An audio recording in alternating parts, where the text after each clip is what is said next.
Good evening, warm welcome to each and every participants. आप सभी का आज के इस वेबिनार में बहुत बहुत स्वागत है। And the purpose of today's webinar is to learn how to avoid loss in trading. Basically जो लॉसेस हैं उसको हम कैसे बचाएं, क्या ट्रिक्स यूज करें, किस तरीके से stop loss hunting, how we can save ourselves from stop loss hunting, what is the option greeks, trend को कैसे आइडेंटिफाई करें, इन सब चीज़ों के बारे में हम बात करने वाले हैं। और ये जो वेबिनार है ये करीब अप्रॉक्सीमेटली 1 आवर 20-25 मिनट्स का हो सकता है। So we would be closing the webinar by 8:30. Initially we will have a content part and then at the end we will take question answers. जो आज के टॉपिक्स जिसके बारे में हम लोग बात करने वाले हैं, सबसे फर्स्ट पॉइंट हम बात करेंगे कि how to identify the trend, यानी किस तरीके से हम ट्रेंड को आइडेंटिफाई कर सकते हैं, स्पेशली फॉर इंट्राडे किस तरीके से हम डेटा को स्टडी करें, किस तरीके से ट्रेंड आइडेंटिफाई करें, क्या क्या ट्रिक्स एंड टूल्स यूज कर सकते हैं, इसके बारे में हम बात करेंगे। And all the learnings and what ever tricks that will be sharing, ये सारा प्रैक्टिकल एक्सपीरियंस और प्रैक्टिकल चीजें हैं जो आप लाइव मार्केट में इनफैक्ट कल से ही आप यूज कर सकते हैं, या जब भी आप इस वेबिनार को देख रहे हैं, जब वीडियो को देख रहे हैं उस समय से आप इस ट्रिक को यूज कर सकते हैं। फिर सबसे इंपॉर्टेंट नेक्स्ट पार्ट आता है एंट्री टेक्निक्स। एंट्री टेक्निक्स में नॉर्मली वी फॉलो वीवैप एंट्री टेक्निक्स, यानी वॉल्यूम वेटेड एवरेज के आसपास हम एंट्री करने की कोशिश करते हैं। And we can also follow retracement, Fibonacci retracement entry techniques also. तो वो आज हम इस वेबिनार में उन दोनों को डिस्कस करेंगे कि वीवैप के आसपास हमें कैसे एंट्री लेना है, या अगर फिबोनाची रिट्रेसमेंट्स यूज कर रहे हैं तो आइदर ऑफ वन आप किसी को भी यूज कर सकते हैं। अगर दोनों का क्राइटेरिया, कोई भी अगर क्राइटेरिया मीट करता है, इफ द वीवैप क्राइटेरिया इज मीटिंग, देन आप वीवैप के बेसिस पे ट्रेड ले सकते हैं। अदरवाइज अगर आप फिबोनाची रिट्रेसमेंट का क्राइटेरिया यानी कि 61% रिट्रेसमेंट वाली क्राइटेरिया मीट कर रही है तो वो भी ले सकते हैं। इसे समझने के लिए हम आप एग्जाम्पल्स कुछ लेंगे, जैसे आज का एग्जाम्पल समझेंगे और लास्ट 4-5 ट्रेडिंग सेशंस के एग्जाम्पल्स को स्टडी करेंगे, तो दैट कि जो थ्योरी हम डिस्कस कर रहे हैं वो हमारे एग्जाम्पल्स के साथ साथ क्लियर हो जाए। Then third, how to select the right strike price. Strike price selection काफी इंपॉर्टेंट है। अगर हम नेकेड ऑप्शंस कर रहे हैं तो उस केस में नॉर्मली हम लोग एट द मनी या स्लाइटली एट द मनी से ऊपर वाली कॉल या पुट में ट्रेड करते हैं। बट जब स्प्रेड कर रहे हैं तो हमें किस तरीके से स्ट्राइक प्राइस लेना चाहिए, और जब हम स्टॉक ट्रेड कर रहे हैं, सपोज हम रिलायंस कर रहे हैं या इन्फोसिस या टीसीएस, इन सब स्टॉक्स को ट्रेड कर रहे हैं, तो हमें स्ट्राइक प्राइस सिलेक्शन कैसे होना चाहिए, इसके बारे में हम फोकस करने की कोशिश करेंगे। और फिर एग्जाम्पल्स के थ्रू हम बैक टेस्टेड समझेंगे कि लास्ट 5 दिनों में जैसे आज क्या डेटा था, मार्केट गैप डाउन हुई, तो गैप डाउन होने के बाद पीसीआर का data, opening data was negative, उसके बाद भी we were betting on the call options. We bought 2500-100 call options, 25-100 की कॉल ऑप्शन ली, फिर हम लोगों ने रिकमेंड किया 25-150 की कॉल ऑप्शन खरीदने के लिए। तो what was the logic behind buying a call option despite कि पीसीआर का डेटा नेगेटिव था, क्योंकि ये बहुत सारे पार्टिसिपेंट्स के मन में ये क्वेरी होगी कि डेटा, ओपनिंग का डेटा नेगेटिव था, पीसीआर नेगेटिव था, तो हम लोग क्यों कॉल ऑप्शन पे बेट कर रहे थे, इसके बारे में हम डिस्कस करेंगे। फिर ऑप्शन ग्रीक्स को समझेंगे, जैसे ऑप्शंस ग्रीक्स में वेगा होता है, थीटा होता है, डेल्टा होता है, गामा होता है। ये तो 4 ऑप्शन ग्रीक्स आप लोग सुने होंगे, बट एडिशनल ग्रीक्स और 4 भी होते हैं, लेमडा है। तो इन सब के बारे में हल्का सा एक ओवरव्यू लेंगे कि किस तरीके से ये ग्रीक्स काम करते हैं और इसे आप कैसे यूज कर सकते हैं, और इस 8 ग्रीक्स में कौन से ग्रीक्स सबसे मोर रेलेवेंट है हमारे लिए। ट्रेडिंग में जनरली 2 ग्रीक सबसे ज्यादा रेलेवेंट होते हैं, एक तो डेल्टा, जिससे हमें पता चलता है कि ऑप्शंस की मूवमेंट कितनी होगी। दूसरा, नॉर्मली हम थीटा को ट्रैक करते हैं कि थीटा यानी टाइम वैल्यू डिके कितनी हो रही है। ये 2 ग्रीक्स एक ऑप्शन बायर के लिए काफी इंपॉर्टेंट है। और बाकी वोलेटिलिटी वेगा है, वो इंट्राडे के लिए उतना इंपॉर्टेंट नहीं है, बट अगर आप कैरी फॉरवर्ड कर रहे हैं तो आपके लिए, ऑप्शन राइटर्स के लिए vega is very important. But option buyer point of view से हम डेल्टा और थीटा, इन 2 ग्रीक्स के बारे में समझेंगे कि ये दोनों कैसे रिलेवेंट है आपके लिए, और इससे आप किस तरीके से अपनी ट्रेडिंग को इम्प्रूव कर सकते हैं। अब आज के पूरे वेबिनार का सबसे इंपॉर्टेंट पार्ट होने वाला है stop loss levels and stop loss hunting. Stop loss hunting ये one of the most important topic है, क्योंकि stop loss hunting is a very common phenomena into the market, और ये नॉर्मली बिग प्लेयर्स या big institutions या smart players के द्वारा ये टेक्निक अप्लाई की जाती है।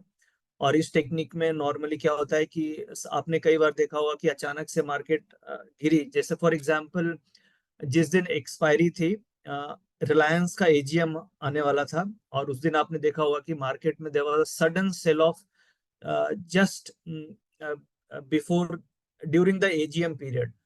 करीब करीब एजीएम 2 बजे स्टार्ट हुई, तो वहां पे अगर आपको याद हो तो मार्केट में एक सडन सेलिंग आई, और उसके बाद मार्केट रिवर्स हो गई, और वहां से 200-250 पॉइंट की रैली मार्केट में बनी। तो that was a stop loss hunting which was seen on the day of expiry.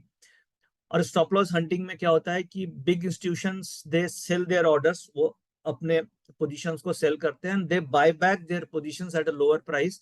और इन दैट केस जो स्मॉल रिटेलर्स हैं या जो स्मॉल ट्रेडर्स हैं, उनका स्टॉप लॉसेस ट्रिगर हो जाता है। That's why we call it as a stop loss hunting. तो ये स्टॉप लॉस हंटिंग से हमें how we can safeguard from stop loss hunting, हमें क्या ट्रिक्स यूज करनी चाहिए so that we are not हम स्टॉप लॉस हंटिंग का शिकार नहीं हो। ये बड़ा इंपॉर्टेंट है ऑप्शन ट्रेडिंग में, इंट्राडे में, and every day normally you will see stop loss hunting, because without stop loss hunting the bigger hands cannot make money, because option trading is a zero sum game. Option trading क्या होता है कि आपका पैसा मतलब it is just a zero sum game. एक अगर कोई प्रॉफिट कमा रहा है तो दूसरे को लॉस हो रहा है, तो it is just same money which is moving from one pocket to other pocket. तो stop loss hunting generally it occurs in almost all the trading session. Generally trending होता है तो नहीं होता है, बट ज्यादातर केसेस में आज भी हम लोग देखेंगे कि स्टॉप लॉस हंटिंग मार्केट में देखी गई। Market moved up very fast, then it came down to वीवैप और फिर बाउंस हुआ, और most likely tomorrow again we can see a gap up. तो ये स्टॉप लॉस हंटिंग से कैसे हमें बचना है, और फिर हम then we will discuss a trading plan. तो इस तरीके से ये सारे पॉइंट्स को आज हम डिस्कस करने वाले हैं। सबसे इंपॉर्टेंट फर्स्ट पॉइंट है ट्रेंड आइडेंटिफिकेशन। ट्रेंड आइडेंटिफिकेशन के ऊपर हम लोगों ने कई बार बात की है, और कई बार ट्रेंड आइडेंटिफिकेशन किस तरीके से करें। जो नए पार्टिसिपेंट्स हैं उनके लिए हम बात करेंगे कि ट्रेंड को हम कैसे आइडेंटिफाई करते हैं।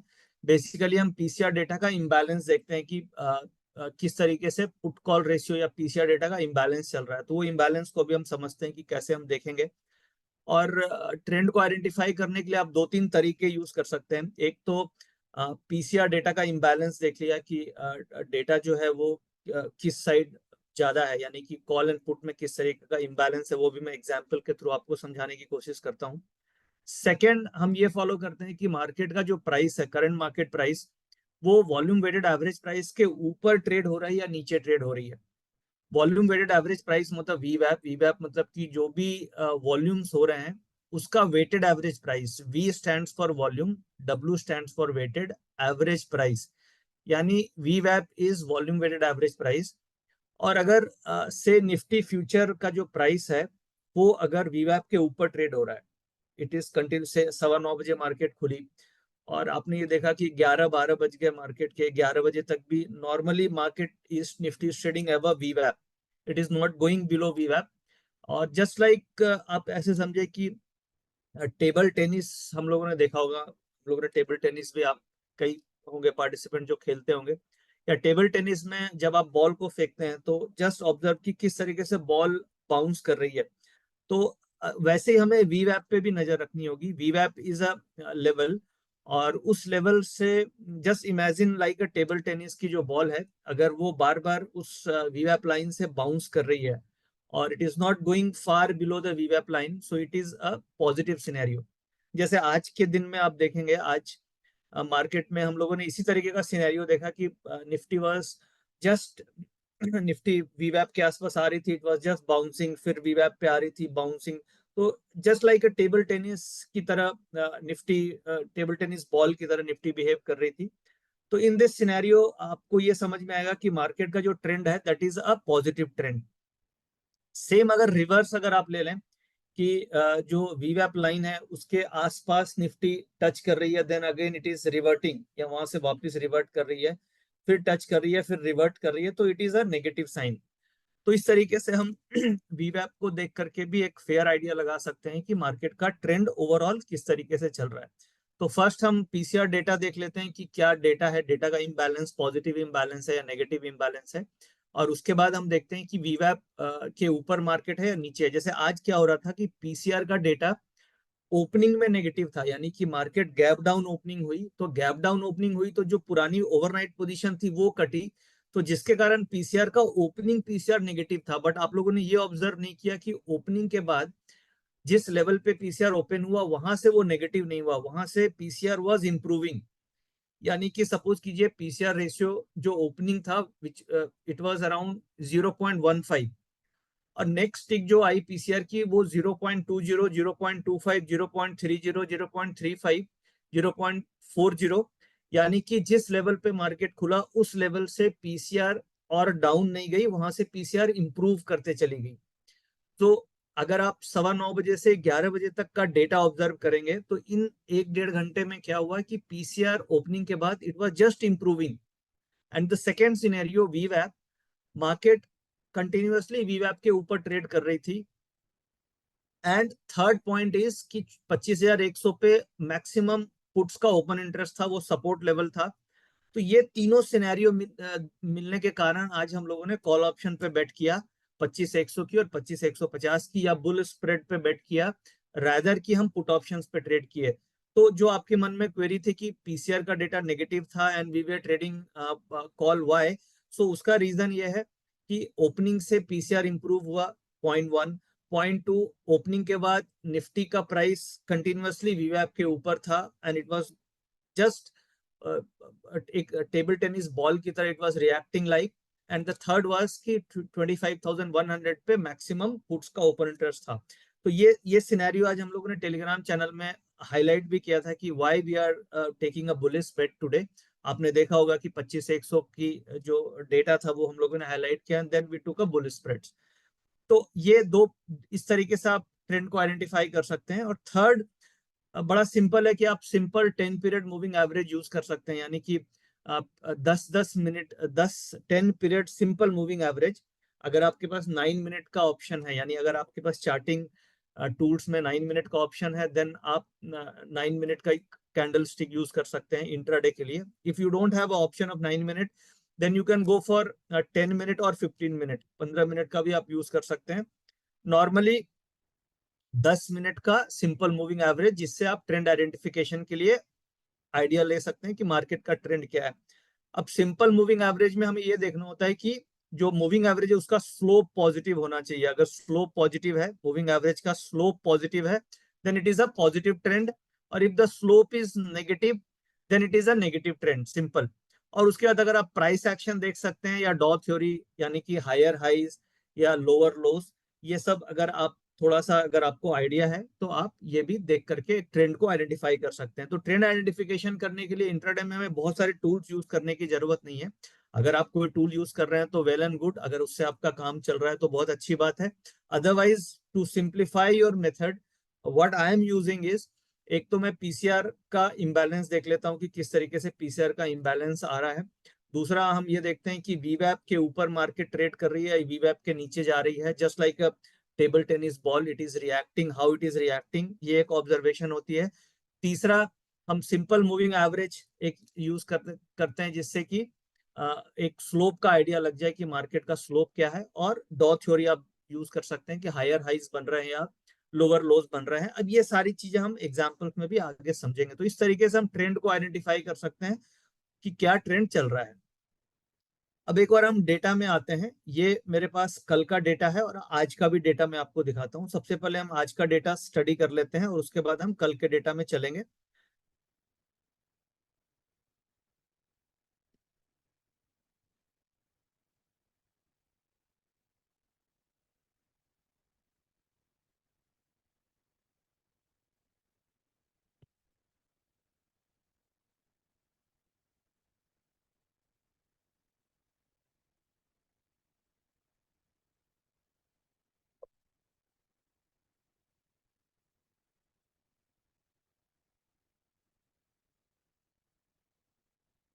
अब हम जो ट्रेंड आइडेंटिफिकेशन के बारे में हम बात कर रहे थे उसमें अभी हम इम्बैलेंस के बारे में बात करते हैं, एग्जाम्पल्स के थ्रू समझते हैं। आज का डेटा है और आज का क्लोजिंग डेटा है, और हम इम्बैलेंस को कैसे देखेंगे, फिर हम वीवैप को समझेंगे, और फिर हम ट्रेंड आइडेंटिफिकेशन करेंगे। तो सबसे पहले देखिए, नॉर्मली हम चेंज इन ओपन इंटरेस्ट पे फोकस करते हैं। चेंज इन ओपन इंटरेस्ट क्या है? चेंज इन ओपन इंटरेस्ट का मतलब जो भी आज नई नई पोजीशंस कॉल्स एंड पुट्स में बन रही है उसे हम चेंज इन ओपन इंटरेस्ट बोलते हैं।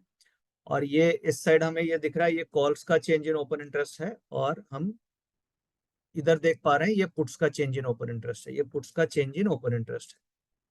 अब बेसिकली बड़ी सिंपल तरीके से हम ये आइडेंटिफाई करते हैं, कई कई वेबिनार्स में हम लोगों ने इसको ऑलरेडी डिस्कस किया है कि change in open interest call side कितनी है, पुट साइड कितनी है।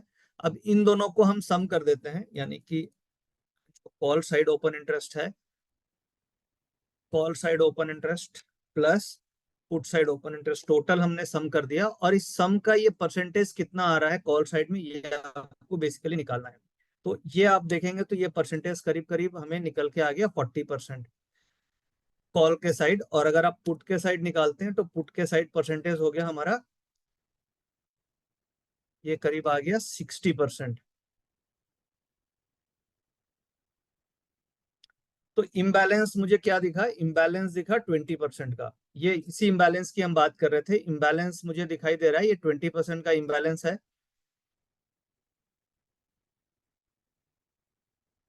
अब हमें लाइव मार्केट में क्या ट्रैक करना है? एट द मनी की जो स्ट्राइक है, यानी जिस लेवल पे मार्केट खुली है, ओपनिंग। यहाँ पे सीखने वाली चीज क्या है कि मार्केट की आज की क्लोजिंग देखेंगे तो ये स्पॉट लेवल की क्लोजिंग है 25,199। ये हम देख पा रहे हैं, ये 25,199 की क्लोजिंग है। फ्यूचर 25,250 है, बट जो ओपनिंग है, ये जो ओपनिंग पार्ट है, ये जो ओपन है मार्केट का, ये जो ओपन है, ये 25,090 के आसपास था। तो हमें ओपनिंग से स्ट्राइक लेनी है कि जहां पे मार्केट खुल रही है, यहां से एक स्ट्राइक ऊपर, एक स्ट्राइक नीचे, यानी 25,100 राउंड ऑफ करके नियरेस्ट स्ट्राइक मैंने ले ली। इससे एक स्ट्राइक ऊपर 150, एक स्ट्राइक नीचे 25,050। केवल इन तीन स्ट्राइक का इम्बैलेंस हमें ट्रैक करना है, और इसे इम्बैलेंस को ट्रैक करके हमें ये देखना है कि पुट साइड में या कॉल साइड में किधर ज्यादा पोजीशंस बन रही है। अगर पुट में ज्यादा है तो हम कॉल पे बेट करेंगे, और कॉल में ज्यादा है तो हम पुट पे बेट करेंगे। तो इस तरीके से हम इम्बैलेंस को देखते हुए फर्स्ट जो है हम ये निकालने की कोशिश करते हैं कि मार्केट में हमें कॉल ऑप्शन पे बेट करना है या पुट ऑप्शन पे बेट करना है। यानी सपोज कीजिए इम्बैलेंस अगर पुट साइड में ज्यादा है, यानी यहाँ पे देख पा रहे हैं कि पुट में ज्यादा पोजीशन है, 61 लैक्स की पोजीशन पुट्स में है। पुट्स में आप देख रहे हैं यहाँ पे 61 लैक्स की पोजीशन है, और कॉल्स में हम देख रहे हैं 40 लाख की पोजीशन है। तो पुट्स में ज्यादा पोजीशन है, इसका मतलब हमें पुट नहीं लेना है, हमें कॉल साइड लेना है, कॉन्ट्रेरियन ओपिनियन के साथ हमें ट्रेड करना है। और अब नेक्स्ट सवाल ये आता है, ये तो क्लियर हो गया कि इम्बैलेंस से हम ये पकड़ लेंगे कि हमें क्या लेना है, कॉल लेना है या पुट लेना है।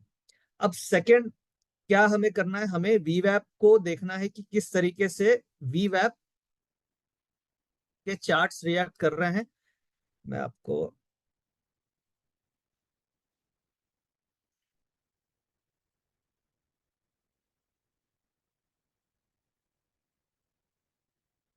अब हम आज के ग्राफ में आते हैं। सपोज हमारा ट्रेंड क्लियर हो गया कि क्या डेटा है। फॉर एग्जांपल आज आज के दिन में आपने देखा होगा कि मार्केट में ये जो गैप डाउन ओपनिंग हुई, ये गैप डाउन ओपनिंग के बाद पीसीआर का जो डेटा था वो ओपन में 0.15 था, ओपनिंग में डेटा वाज 0.15। और उसके बाद स्लोली डेटा में हम लोगों ने ये देखा कि पीसीआर का डेटा स्लोली इंप्रूव होते चला गया। ये ओपनिंग थी, और पीसीआर का डेटा ओपनिंग के बाद धीरे धीरे इंप्रूव होते गया, ऊपर की तरफ इंप्रूव होते गया, यानी कि 0.15 से ये अगर आप देखेंगे 11 बजे तक अप्रोक्सीमेटली, अगर हम देखें 11 साढ़े 11 बजे तक, तो पीसीआर का डेटा करीब करीब 0.35 पॉजिटिव अप्रोक्सीमेटली आ चुका था। अब हमें वीवैप के चार्ट में क्या समझने की चीज है, जस्ट ये वीवैप लाइन है ब्लू वाली, और आप टेबल टेनिस बॉल की तरह आप देखें तो क्या हो रहा था, ये जस्ट ये फ्लोर है, ये table table this is a table, और इट वाज जस्ट बाउंसिंग। यहाँ पे आप देखिए एक बाउंस आ रहा था, ये यहाँ से बाउंस आया, फिर यहाँ से बाउंस आया। It is just an observation जो आपको लाइव मार्केट में करनी है कि मार्केट नीचे इस लेवल के नीचे जा नहीं पा रही है, और हम ये देख रहे हैं कि 25,100 पे मैक्सिमम पुट्स का ओपन इंटरेस्ट भी है, और मार्केट इस लेवल से बाउंस करी थी। That's why we took call option, और हम लोगों ने यहाँ पे कॉल ऑप्शन इस रेंज में कॉल ऑप्शन हम लोगों ने बेट किया, और then there was a rally. अब ये रैली होने के बाद सपोज मैं मानूं कि ये रैली आपकी छूट गई और पीसीआर का डेटा के हिसाब से आपने ट्रेड नहीं लिया, then this was a second chance. ये सेकंड चांस मिला था आज मार्केट में, जब market Nifty again it came to the वीवैप लेवल। ये करीब अराउंड 2 बजे के आसपास ऐसा हुआ, ये वीवैप के आसपास आई, और जस्ट लाइक अ टेबल टेनिस बॉल ये फिर वहां से वापस ये बाउंस कर गई। तो अगर आप ये पीसीआर के डेटा को देख रहे हैं और ऑब्जर्व कर रहे हैं, तो आपकी एंट्री इस तरीके से बनती है कि जैसे ही मार्केट अपने टेबल यानी फ्लोर के आसपास आती है बॉल, तो वो राइट पॉइंट होता है जहां पे अपने ट्रेड में आप एंट्री कर सकते हैं on the basis of data. और हम ये देख रहे हैं कि always Nifty is trading ever वीवैप, वॉल्यूम वेटेड एवरेज के ऊपर ही ट्रेड हो रही है। और कई बार क्या होता है, गैप अप और गैप डाउन के सिनेरियो में हमें पीसीआर को थोड़ा डिफरेंट एंगल से देखना होता है।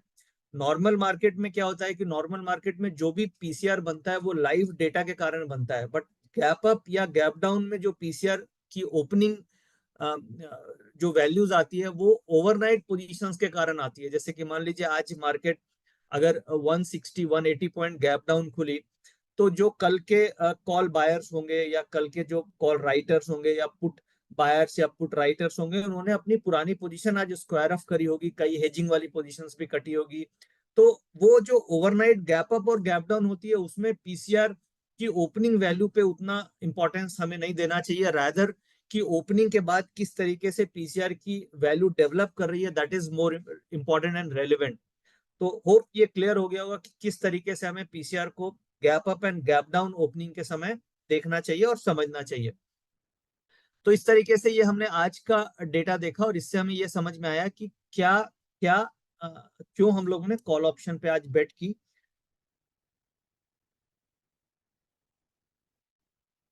और किस तरीके से हम मूविंग एवरेज भी आप सिंपल लगा सकते हैं, बट ये एक सिंपल है कि वीवैप और पीसीआर डेटा के इम्बैलेंस के ऊपर, पीसीआर डेटा के इम्बैलेंस के ऊपर हम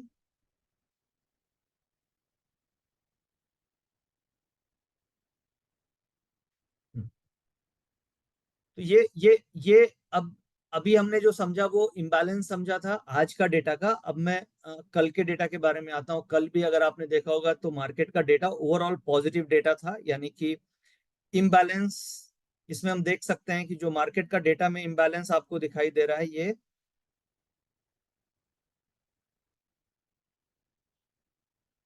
चेंज इन ओआई 8,92,000, और पुट्स में आप देख पा रहे हैं करीब 23 लाख है।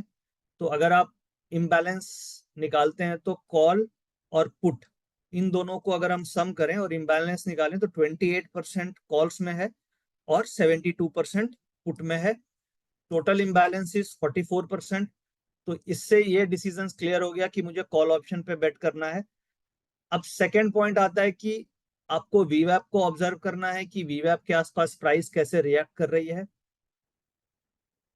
और एंट्री हमें वीवैप के आसपास लेने की कोशिश करनी है। जैसे फॉर एग्जांपल हम कल के चार्ट्स को एक बार समझने की कोशिश करते हैं। ये अभी प्रीवियस सेशन में हम आ जाते हैं। ये कल का डेटा, आपने देखा कि कल का डेटा पॉजिटिव था। अब ये कल के डेटा में जस्ट सेम ऑब्जर्वेशन आप देखिए, पीसीआर का डेटा पॉजिटिव डेटा है, ये हमें ऑब्जर्व करना है 9:15 से 11 बजे के बीच में। तो एक फेयर आइडिया मुझे लग गया कि पीसीआर का डेटा इस पीरियड में पॉजिटिव है। सो ये this is condition number 1 which is satisfied. Condition number 2, वीवैप लाइन पे जस्ट आपको ये ऑब्जर्व करना है कि how the price is acting. ये आप ऐसे इसको सिंपल टेनिस बॉल की तरह देखें तो ये देखिए, ये बाउंस हुआ, बाउंस हुआ, बाउंस हुआ, बाउंस हुआ, बाउंस हुआ, तो it is just acting as a support level. ये बार बार बाउंस हो रहा है, और पीसीआर का डेटा पॉजिटिव है, तो मोस्ट लाइकली हमें वीवैप के आसपास 11 बजे के बाद कॉल ऑप्शन में एंट्री करनी चाहिए, बिकॉज कंडीशन नंबर 1 सेटिस्फाइड है, पॉजिटिव पीसीआर डेटा है। कंडीशन नंबर 2 हम ये देख रहे हैं कि वीवैप से बार बार मार्केट रिएक्ट कर रही है पॉजिटिव डायरेक्शन में और उसके नीचे ज्यादा जा नहीं पा रही है। तो अगर आप कल भी ध्यान हो तो कल भी we were betting on the call option, और ये यहाँ पे हम लोगों ने कॉल ऑप्शन कर लिया था। कॉल ऑप्शन हम लोगों ने लिया था 25,000, आई थिंक 25,250 की, हाँ 25,250 की कॉल ऑप्शन हम लोगों ने ली थी। एंड वी टूक अराउंड 105, 105 के आसपास हम लोगों ने खरीदी थी, और इट वेंट अप टू 136, और फिर लास्ट में ये वापस इट केम टू द वीवैप, बट अनफॉर्चुनेटली हम लोगों ने 109 के आसपास प्रॉफिट बुक किया था in premium Telegram channel. We could not book at this level because we were expecting कि और एक 145 तक का टारगेट हमें मिल जाना चाहिए, but anyway market again reacted towards a वीवैप। तो आप देख सकते हैं ये सेकंड अपॉर्चुनिटी थी, अगर ये प्रॉफिट हम बुक कर लिए होते तो this was a second opportunity, और फिर यहां से मार्केट साइडवेज हो गई। तो नॉर्मली हमें एक ट्रेड दिन का ठीक ठाक मिल जाता है अगर हम इस डेटा के बेसिस पे ट्रेड करें, और नॉर्मली ये ट्रेड हमें अगर हम 9:15 से 11 बजे के बीच में डेटा को ऑब्जर्व करें और 11 से 12 के बीच में ट्रेड को एग्जीक्यूट करें, यानी ट्रेड में को इनिशिएट करें, तो नॉर्मली आप देखेंगे कि 12 से 2 के बीच में आपका ट्रेड मैच्योर हो जाता है अगर हम इस मेथड के ऊपर काम कर रहे हैं। तो ये हम लोगों ने 2 दिन बैक टेस्ट किया, आज को भी हमने बैक टेस्ट किया, और अभी हमने कल के डेटा को भी बैक टेस्ट किया, और लास्ट 3 दिन भी डेटा को बैक टेस्ट करके फिर हम समझेंगे कि किस तरीके से ये मेथड काम करता है। तो हम फटाफट अब पीपीटी में आकर के कुछ और आगे कॉन्सेप्ट को समझते हैं। एक बेसिक हमें आइडिया लग गया कि किस तरीके से ट्रेड इनिशिएट करना है, क्या क्या कॉन्सेप्ट्स हमें यूज करने हैं। पीसीआर जैसे कि put call ratio, PCR normally जो हम लोग यूज करते हैं वो, if the value of PCR is 1.25 से ऊपर है तो बुलिश सिनेरियो हम मानते हैं, और लेस देन 0.75 है तो बियरिश सिनेरियो, अगर उसके बीच में है तो साइडवेज। या फिर आप इम्बैलेंस को देख सकते हैं, वॉल्यूम वेटेड एवरेज प्राइस और पीसीआर का स्लोप। पीसीआर का स्लोप भी बहुत इंपॉर्टेंट है। स्लोप का मतलब हो गया कि मार्केट ओपनिंग के बाद, जैसे आज 0.15, उसके बाद 0.25, 0.35, 0.45, तो it was a up trending slope of the PCR. अगर आप इन डॉट्स को ज्वाइन करें तो you will C up trend in the PCR. कई बार पीसीआर से 1.5 से 1.25 हो जाता है, फिर 1.30, 1.50। तो पीसीआर का भी एक स्लोप अगर हम देख लें तो और हमें फेयर आइडिया लग जाता है कि ट्रेंड में स्ट्रेंथ कितनी है, स्ट्रेंथ बहुत है, थोड़ी है, या किस तरीके से स्लोप मूव कर रहा है।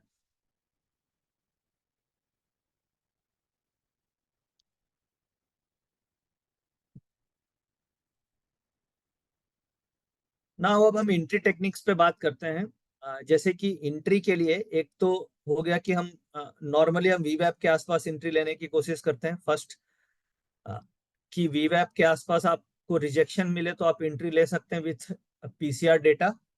Second entry Fibonacci retracement levels पे भी आप ले सकते हैं, ये भी काफी अच्छा एंट्री रिट्रेसमेंट लेवल्स हैं, और इसे हम कैसे यूज करेंगे ये अभी हम समझते हैं।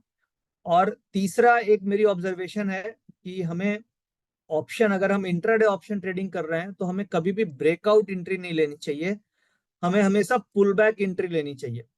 अगर आप से सपोज कीजिए मैंने फॉर एग्जांपल अगर आपने 100 ट्रेड लिए, और 100 में से अगर आपने से अगर ब्रेकआउट एंट्री आप लेते हैं 70%, तो जो ऑब्जर्वेशन एंड बैक टेस्टिंग और मेरी अपनी फाइंडिंग है कि अगर हम ऑप्शंस में ब्रेकआउट एंट्री लेते हैं तो वो 80% ऑफ द टाइम फेल हो जाती है, क्योंकि breakout is a reason for stop loss hunting.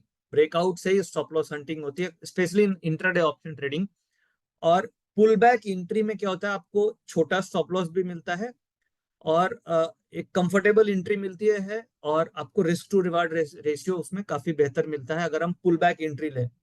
और ब्रेकआउट एंट्री मतलब कि ब्रेकआउट हुआ तो क्या होगा कि आपको कॉल्स भी कॉस्टली मिलेगी, आपका स्टॉप लॉस भी बड़ा होगा, रिवार्ड भी छोटा होगा, और वीवैप से भी दूर होगा।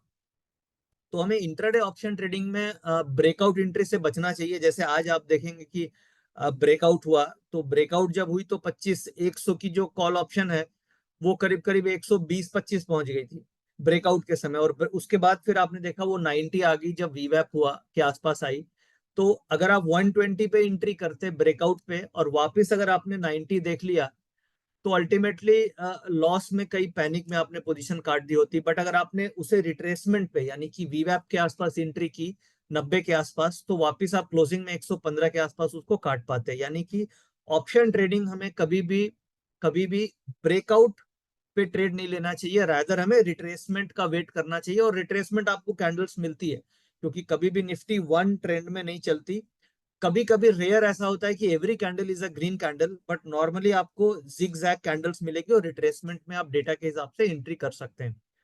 तो हमें पुल बैक एंट्री लेनी चाहिए और ब्रेकआउट एंट्री अवॉइड करनी चाहिए। अब वीवैप के बारे में हम लोग ऑलरेडी समझ चुके हैं कि कैसे हम वीवैप को देखेंगे, कैसे एंट्री लेंगे। अब हम फिबोनाची रिट्रेसमेंट का एक आध एग्जांपल समझ लेते हैं कि हम किस तरीके से फिबोनाची रिट्रेसमेंट पे एंट्री लेंगे और कैसे इसे हम फॉलो करेंगे।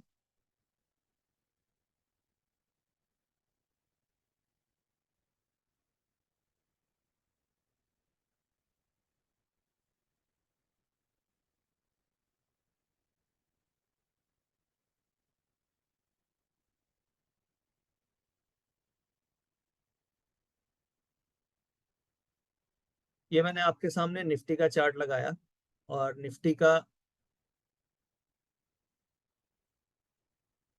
ये 30 मिनट्स, सॉरी 10 मिनट्स चार्ट है। अब जैसे डेटा एनालिसिस करने के लिए हम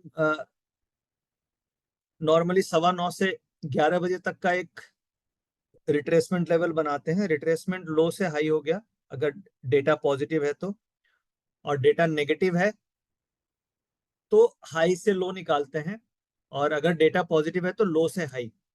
अब आप ये देखिए, आपकी टाइमिंग के हिसाब से हमने 11 बजे तक डेटा, हमारा एनालिसिस पीरियड हो गया। अप्रोक्सीमेटली 11 बजे तक हम डेटा को एनालाइज करते हैं कि क्या ट्रेंड बन रहा है। तो आपने ये 11 बजे तक की एक यहाँ पे लाइन ड्रॉ कर दी। अभी 11 बजे तक, 9:15 से 11 बजे के बीच में हाई लो जो भी है मार्केट का, उससे हमने रिट्रेसमेंट निकाल लिया। अब रिट्रेसमेंट में आप देख पा रहे हैं कि यहाँ पे ये करीब करीब ये 76% से 78%, ये जो बैंड है this is a entry point. ये जो बैंड है अगर डेटा पॉजिटिव है, सपोज कीजिए डेटा इज पॉजिटिव, पीसीआर का डेटा इज पॉजिटिव, तो मुझे क्या करना है, मुझे कॉल लेना है। नाउ सेकंड क्वेश्चन आता है कि मुझे कॉल कहाँ पे लेनी है। तो फर्स्ट तो हो गया कि आप वीवैप वॉल्यूम वेटेड एवरेज के आसपास अगर रिजेक्शन मिले तो ले सकते हैं, this is a first entry. And second entry point क्या हो सकता है आपका, कि अगर निफ्टी रिट्रेस करती है 61 से 78% के बीच में, नॉर्मली 61% से ज्यादा रिट्रेसमेंट, अगर डेटा स्ट्रांग होता है तो, बहुत स्ट्रांग है तो 50% रिट्रेसमेंट डेटा में उससे ज्यादा नहीं मिलता है। अगर डेटा थोड़ा माइल्ड स्ट्रांग है तो 61% रिट्रेसमेंट मिल जाता है। और डेटा अगर थोड़ा कम, बहुत ज्यादा स्ट्रांग नहीं है, एवरेज 1.25 1.30 पीसीआर है, तो 78% तक भी रिट्रेसमेंट आपको निफ्टी में मिलती है। तो अब आप देख पा रहे हैं कि ये हाई बना और ये रिट्रेसमेंट हुई। तो ये रिट्रेसमेंट के बाद जब बाउंस बैक हुआ, तो आज आपने देखा होगा कि हम लोगों ने जो कॉल ऑप्शन ली वो करीब 11:10 के आसपास हम लोगों ने कॉल ऑप्शन लिया था आज। क्यों लिया था, उसका रीजन ये था कि ये जो एक तो वीवैप के ऊपर थी, दूसरा रिट्रेसमेंट लेवल 61 और 78% से ये बाउंस आया। तो इस लेवल के आसपास हम लोगों ने यहाँ पे कॉल ऑप्शन को बाई किया था, और उसके बाद ये कंसोलिडेशन हुआ मार्केट में, और फिर ये एक कैंडल ब्रेकआउट कैंडल थी। अब सपोज कीजिए हम अगर ये ब्रेकआउट कैंडल पे लेते, तो हम कहीं यहाँ पे आकर के लेते या हम कहीं इस जगह पे लेते, तो फिर जैसे आप ब्रेकआउट पे एंट्री करते, ये this was a stop loss hunting move, ये फिर वापस मार्केट नीचे आई और हम पैनिक में पोजीशन काट चुके होते या मुझे उतना बड़ा प्रॉफिट नहीं मिलता। सो ऑलवेज हमें रिट्रेसमेंट पे लेना चाहिए या वीवैप पे लेना चाहिए। तो इस तरीके से 61 से 78% के बीच का जो रिट्रेसमेंट लेवल है, अगर डेटा पॉजिटिव है तो इस लेवल के आसपास आप अपने ट्रेड को इंटर कर सकते हैं। इसका फायदा क्या है कि एक तो आपको स्टॉप लॉस जो 100% लेवल है यानी डे लो है, इसके नीचे आप लगा सकते हैं। और नॉर्मली क्या होता है कि अगर निफ्टी 61% रिट्रेसमेंट करती है तो निफ्टी ऑप्शन 78% रिट्रेसमेंट हो जाता है। Reason is time value decay, क्योंकि निफ्टी फ्यूचर का रिट्रेसमेंट अगर 61% होगा तो ऑप्शन का रिट्रेसमेंट 78% हो जाएगा because of time value decay. तो आपको बहुत छोटे स्टॉप लॉस के साथ आप ऑप्शन के ट्रेड में एंट्री ले सकते हैं। तो वो एंट्री ऑप्शन ट्रेडिंग में सबसे इंपॉर्टेंट देखिए एंट्री ही है। अगर हम सही समय पे एंट्री नहीं ले पाते हैं तो हमारा डायरेक्शन सही होने के बाद भी हम प्रॉफिट कई बार नहीं बना पाते हैं। और वही जैसे कई बार इम्पल्सिव एंट्री हो गई या ब्रेकआउट में कूद करके एंट्री ले लिए तो उस केस में उसी लेवल से रिट्रेसमेंट आना चालू हो जाता है। तो ऑप्शन में इंट्राडे के लिए मोस्ट इंपॉर्टेंट है कि आप डेटा को एक तो ऑब्जर्व करें। ओपनिंग में अगर हम ट्रेड करेंगे तो हमारे पास डेटा एक साइजेबल सैंपल डेटा नहीं होता है। और उसके बाद डेटा बनने के बाद आप एंट्री ब्रेकआउट पे नहीं लें, क्योंकि ब्रेकआउट के बाद जब रिट्रेसमेंट मिले तभी हमें एंट्री लेनी चाहिए, क्योंकि उससे क्या आपका स्टॉप लॉस भी छोटा होगा और रिस्क टू रिवार्ड रेशियो भी बेहतर होगा। तो ये रिट्रेसमेंट इस तरीके से हम रिट्रेसमेंट के बेसिस पे ट्रेड ले सकते हैं। अगर हम कोई और एग्जांपल्स को देखने की कोशिश करें कि किस तरीके से हम एक और एग्जांपल हम लेते हैं से कल के डेटा को समझते हैं। मान लीजिए 3 तारीख का।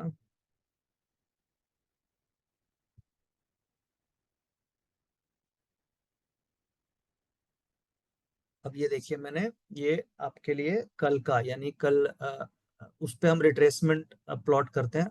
अब डेटा पीसीआर का पॉजिटिव था। अगर आप डेटा को देखेंगे तो परसों यानी आज नहीं, कल कल का डेटा पीसीआर का पॉजिटिव था। तो रिट्रेसमेंट हमें कैसे प्लॉट करनी है, लो से लेके ये हाई हो गया, टाइमिंग हमारी हो गई। टाइमिंग आपको लेनी है 11 बजे तक। ये इसके अब ये लो हाई आपने ले लिया। अब रिट्रेसमेंट आप देखिए 61% के आसपास, इसके बाद आपको यहाँ पे एक एंट्री का मौका मिला है ट्रेड में। ये लेवल आप देखिए 61%, यहाँ से मार्केट जस्ट लाइक अ टेनिस बॉल। आप जब भी रिट्रेसमेंट आए आप ये एक टेनिस बॉल को माइंड में रख के याद करें कि रिट्रेसमेंट आने से क्या वो बॉल बाउंस कर रही है। अब देखिए यहाँ पे भी ये रिट्रेसमेंट लेवल है 61.8%, यहाँ पे बाउंस आया और ये रिवर्सल कैंडल बन गई। तो इस लेवल पे कॉल ऑप्शन की एंट्री बनती थी और ये कॉल ऑप्शन ने आपको यहाँ तक मूव दिया और फिर उसके बाद मार्केट वापस सेम लेवल के आसपास आकर के ये क्लोज हो गई। ठीक है, तो इस तरीके से हमने ये समझ लिया कि एंट्री किस तरीके से लेनी है। हमें ब्रेकआउट एंट्री नहीं लेनी है, ब्रेकआउट की जगह हमें रिट्रेसमेंट एंट्री पे फोकस करना है। भले ही हमारे ट्रेड कम होंगे बट हमारे विनिंग ट्रेड्स ज्यादा होंगे, लूजिंग ट्रेड्स आपके कम होंगे।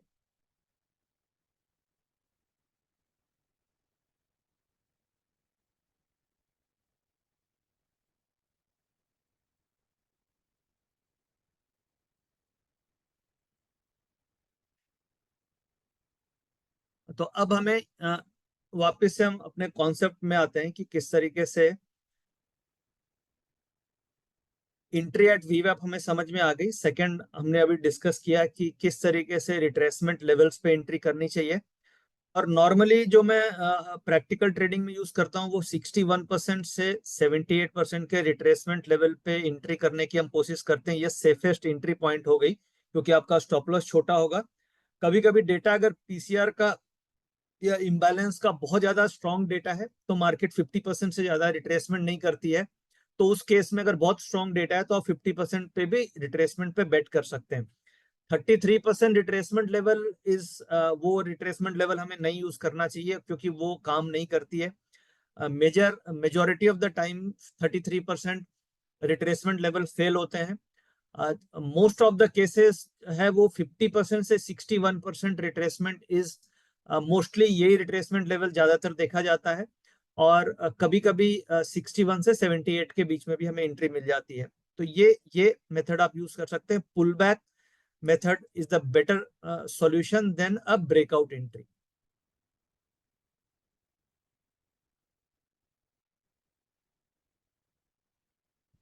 अब हम जैसे हम लोगों अभी बैक टेस्ट हम लोगों ने किया, अभी हम लोगों ने बैक टेस्ट 4 सितंबर को किया जो आज का डेटा था। 3 सितंबर का भी अभी हम लोगों ने डेटा देखा। और ये जो पीसीआर का डेटा मैंने नोट किया है, ये जो डेटा है ये पीसीआर का डेटा है, और ये डेटा अवेलेबल है प्रीमियम टेलीग्राम चैनल का एक बैकअप चैनल है, जहाँ पे हम ये डेटा फ्लैश करते हैं एवरी 15 मिनट। तो उस चैनल में जा करके आप ये डेटा देख सकते हैं, और उसमें हिस्टोरिकली आपको प्रीवियस 2 साल का डेटा अवेलेबल है, सारा का सारा डेटा। तो उसी चैनल से जहाँ पे हम डेटा फ्लैश करते हैं, ये मैंने 5 दिन का डेटा भी आपके सामने नोट किया है, आप जाके क्रॉस चेक कर सकते हैं। ये डेटा सारा क्या डेटा 4 को बन रहा था, तो और 5 को क्या डेटा था, और दो दो को अगर आप याद करें तो नेगेटिव डेटा था।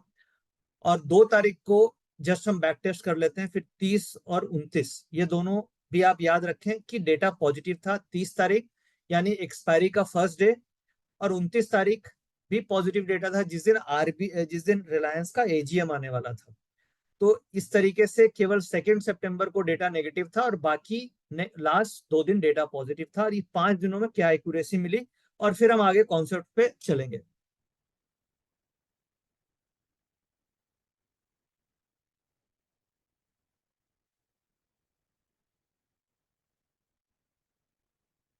हम 2 तारीख को आते हैं। 2 तारीख को हम लोगों ने देखा कि डेटा नेगेटिव था पीसीआर का। तो स्ट्रैटेजी हमारी क्या होगी? हमारी स्ट्रैटेजी ये होगी कि हमें 11 बजे तक डेटा को ऑब्जर्व करना है। 11 बजे तक हमें डेटा को ऑब्जर्व करना है, और 11 बजे के बाद आप ये देखिए मार्केट में जैसे ही ये सिग्नल आपको मिला, ये 11 बजे तक का यहाँ पे अगर आप डेटा देखेंगे तो पीसीआर का डेटा नेगेटिव है। तो नेगेटिव है तो हमें कॉल ऑप्शन तो लेना नहीं है, हमें ये फोकस करना है कि किस तरीके से मार्केट रिएक्ट कर रही है, वीवैप क्या है, वीवैप के नीचे है या वीवैप के ऊपर है, और फिर हमें पुट पे बेट करना है।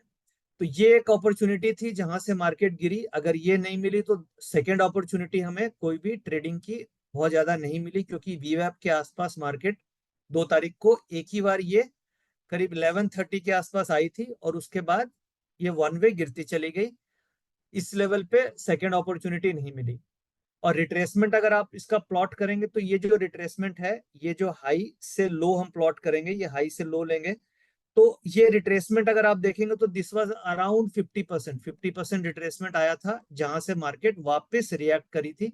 तो इस तरीके से रिट्रेसमेंट देख के भी आप ये ट्रेड ले सकते थे। तो अगर अभी जो हम लोगों ने बैक टेस्ट किया 2 तारीख का भी डेटा अप्रोक्सीमेटली इसने काम किया। एक बार हम 30 को देखते हैं। 30 तारीख को डेटा हमारा पॉजिटिव था, और 30 तारीख को भी आप देख सकते हैं डेटा जब पॉजिटिव था। तो हम स्ट्रैटेजी हमारी क्या होगी? हमारी स्ट्रैटेजी होगी कि हम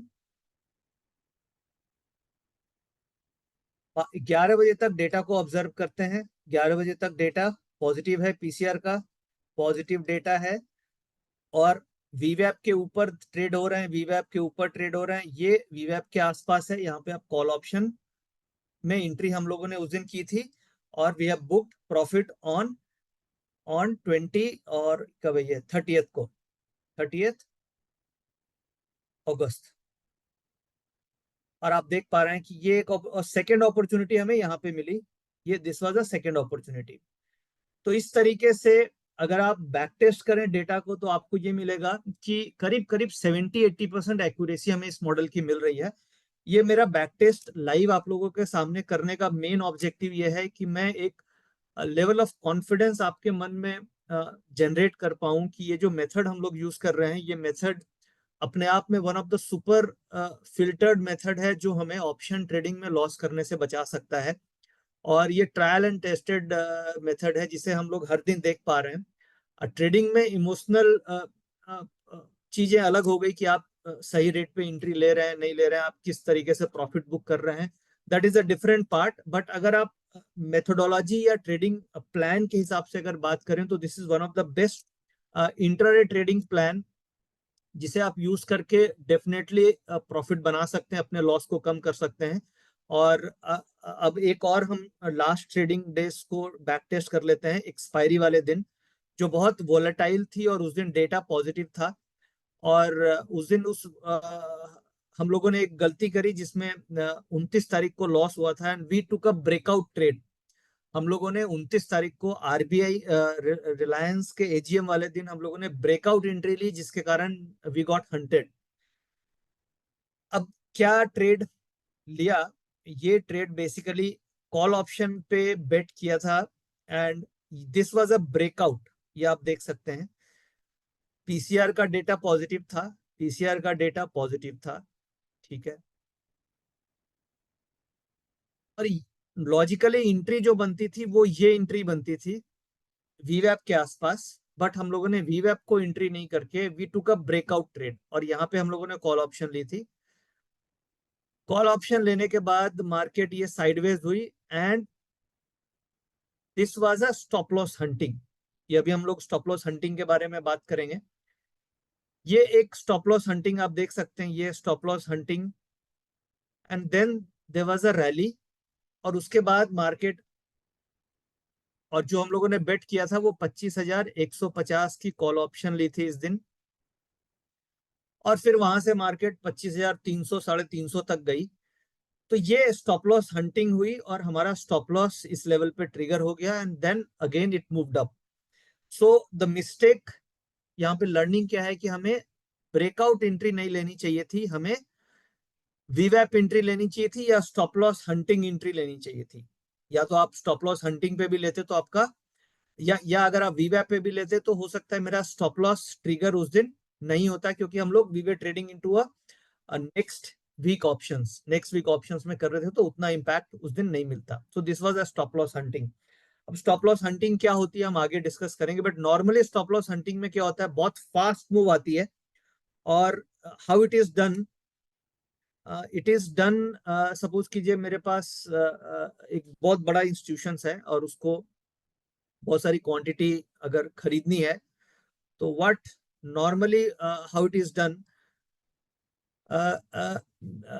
say they will sell big orders around these levels, say around say 5 lakh Nifty का एक ऑर्डर हमने सेल का पंच किया, तो 5 लाख निफ्टी का सेल ऑर्डर पंच हुआ, तो ये it fail like a waterfall. आपने देखा होगा वाटरफॉल जो होती है, या फिर लगा जैसे बादल फट गया, बादल फटता है तो पूरा का पूरा पानी एक साथ गिर जाती है, तो one way it fell without giving a time. आप देख सकते हैं ये करीब within a minute Nifty fell 100 point because of very big bulk order punched, और the same order which sold here they bought at the same level. यानी जैसे ही market 100 point गिरी, उन्होंने अपना ये जो सेल क्वांटिटी है they bought around these levels, and market rally.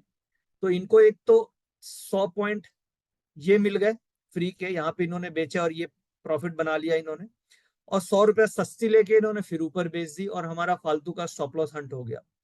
तो this is a very common scenario. ये आगे प्रेजेंटेशन में मैं डिस्कस करूंगा कि इससे हम कैसे सेफगार्ड कर सकते हैं, एंड इसका बेनिफिट भी कैसे उठाया जा सकता है, क्योंकि अगर स्टॉप लॉस हंटिंग हो रही है तो उसका हम बेनिफिट भी उठा सकते हैं। Many times we have taken the benefit of stop loss hunting, and normally during the live market I keep on watching कि कब स्टॉप लॉस हंटिंग हो, और उस हंटिंग में we enter the trade, because whenever you enter a trade in SL hunting, तो that is the best situation to buy the call option. तो वो कई बार सिनेरियो मिलता है उसमें, but stop loss hunting whenever you enter a breakout trade, क्योंकि जब भी आप ब्रेकआउट लेंगे तो क्या होता है, ओपन इंटरेस्ट क्रिएट हो जाता है। जब सपोज कीजिए हम लोग सबने मिलके कॉल ऑप्शन खरीद ली, एंड नॉर्मली मैंने ये ऑब्जर्व किया है कि whenever I give a call on telegram channel और टीवी चैनल, तो normally there is a open interest addition of 4 to 5 lakh options. तो अगर हम ब्रेकआउट में ले रहे हैं और 4 से 5 लाख शेयर का ओपन इंटरेस्ट एडिशन हो रहा है, क्योंकि वो 3 मिनट के डेटा में एनएससी से अपडेट होके आता है, तो लाइव मार्केट में हमें दिख जाता है कि ट्रेड दिया है और 3 लाख शेयर या 4 लाख शेयर का उस स्ट्राइक में ओपन इंटरेस्ट ऐड हो गया। तो ये जब मैं देख सकता हूँ या आप देख सकते हैं, तो big stronger hands are also looking at the data. तो ये दिखा कि नहीं 4 लाख शेयर इस लेवल पे बाइंग हुई है, then they start doing a hunting, और उस केस में then it triggers the stop loss and then it moves back. So when big group is trading, तो उस सिचुएशन में we have to be very careful, और हमें ये wait करना होता है कि हम ब्रेकआउट की जगह हम रिट्रेसमेंट पे एंट्री लें, क्योंकि जब भी हम पोजीशंस बनाएंगे then it is watched because the positions are always large, because there are many participants who are creating the position. अगर suppose in the premium group if we are 12,500 और 50% लोगों ने भी एक एक लॉट लिया, तो आप सोच सकते हैं कि कितनी पोजीशंस बन जाती है. तो that is why breakout is always risky and retracement is always safe. अब हम आगे डिस्कस करते हैं. तो अभी हम लोगों ने 5 दिन बैक टेस्ट किया और उससे हमें ये समझ में आ गया कि जो मॉडल पे हम लोग आज सब मिलकर डिस्कस कर रहे हैं, ये मॉडल की एक्यूरेसी तो है, और अगर हम इसे रूल से या रिगरसली अच्छे से फॉलो करें तो प्रॉफिट बनाया जा सकता है. ऐसा नहीं है कि प्रॉफिट नहीं बनाया जा सकता, और लॉस को हम कम कर सकते हैं.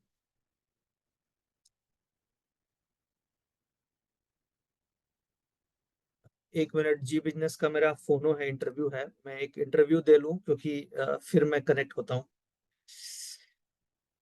1 second, sorry for the gap. You have dialed. Anyway, phone को, हाँ, just I will give a interview then I will connect. Hello sir, नमस्कार. जी बिजनेस से बात. हाँ सर, कनेक्ट कर दीजिए. कनेक्ट करो, कॉपी की बात करेंगे. जी जी जी.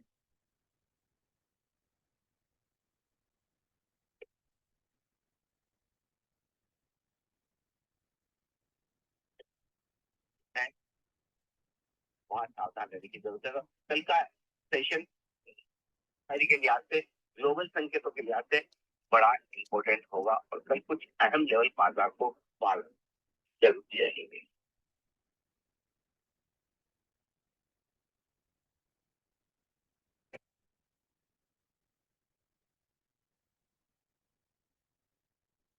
क्या ऑप्शन स्ट्रैटेजी के लिए हमारे पास है?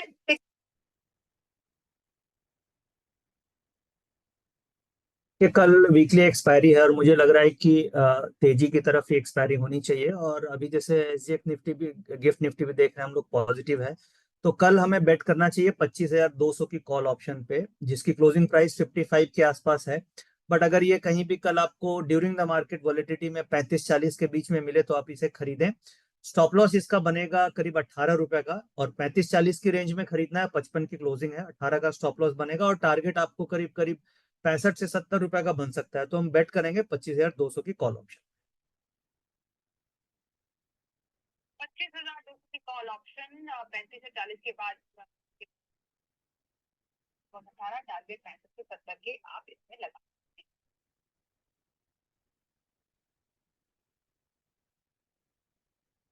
सॉरी. तो अभी हम लोग बात कर रहे थे,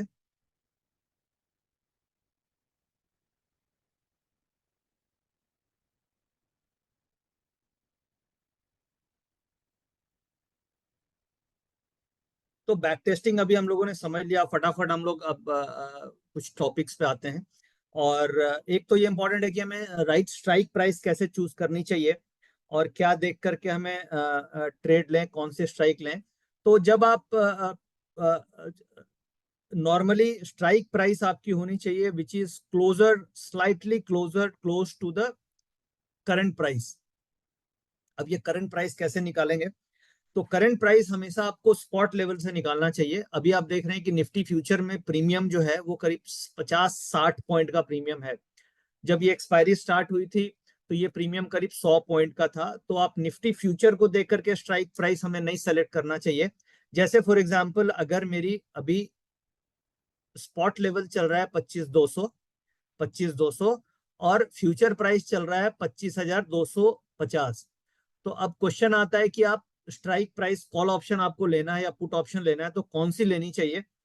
तो हमेशा हमें स्पॉट प्राइस के हिसाब से स्ट्राइक प्राइस लेनी चाहिए. यानी कि अगर मार्केट में आप ट्रेड कर रहे हैं तो आपको एट द मनी 25,200 की कॉल ऑप्शन लेनी चाहिए. और अगर आप पुट ऑप्शन कर रहे हैं, सपोज आप पुट कर रहे हैं, तो फ्यूचर के हिसाब से पुट लेनी चाहिए 25,250 की.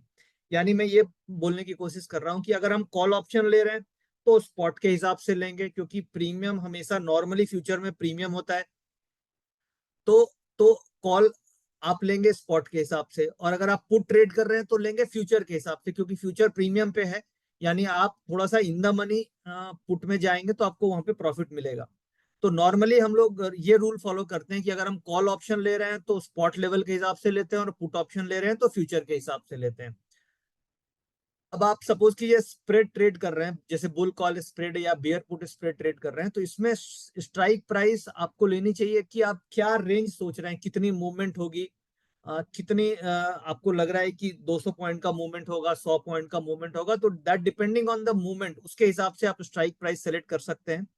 यहाँ पे एक इंपॉर्टेंट पॉइंट लर्निंग ये है कि अगर आप वीकली ऑप्शंस कर रहे हैं, तो वीकली ऑप्शंस में जो निफ्टी में हम लोग करते हैं या बैंक निफ्टी है या इंडेक्स है, उस केस में हमेशा आपको करंट प्राइस से ही ट्रेड लेना चाहिए, यानी कि स्पॉट के हिसाब से आपको स्ट्राइक सेलेक्ट करना चाहिए। बट अगर आप मंथली ऑप्शंस कर रहे हैं या फिर आप किसी स्टॉक में ट्रेड कर रहे हैं, रिलायंस, इंफोसिस, टीसीएस, इस सिचुएशन में आपको आउट ऑफ मनी कॉल्स में ट्रेड करना चाहिए। यानी कि अगर आप वीकली ऑप्शंस कर रहे हैं तो एट द मनी चाहिए, और अगर आप मंथली ऑप्शंस कर रहे हैं तो आपको आउट ऑफ मनी में करना चाहिए, slightly out of money, deep out of money की बात नहीं कर रहा हूं, स्लाइटली आउट ऑफ मनी। वहां पे आपको परसेंटेज रिटर्न ज्यादा मिलेगा। रीजन ये है क्योंकि अगर आप वीकली में आउट ऑफ मनी जाएंगे तो टाइम डिके बहुत ज्यादा मिलेगा, बट स्टॉक्स जो मंथली ऑप्शंस है उसमें आउट ऑफ मनी जाएंगे तो वहां पे आपको थीटा का नहीं, आपको डेल्टा का भी फायदा मिलेगा और वेगा का भी फायदा मिलेगा, यानी वोलेटिलिटी के बढ़ने से आपको फायदा मिलेगा।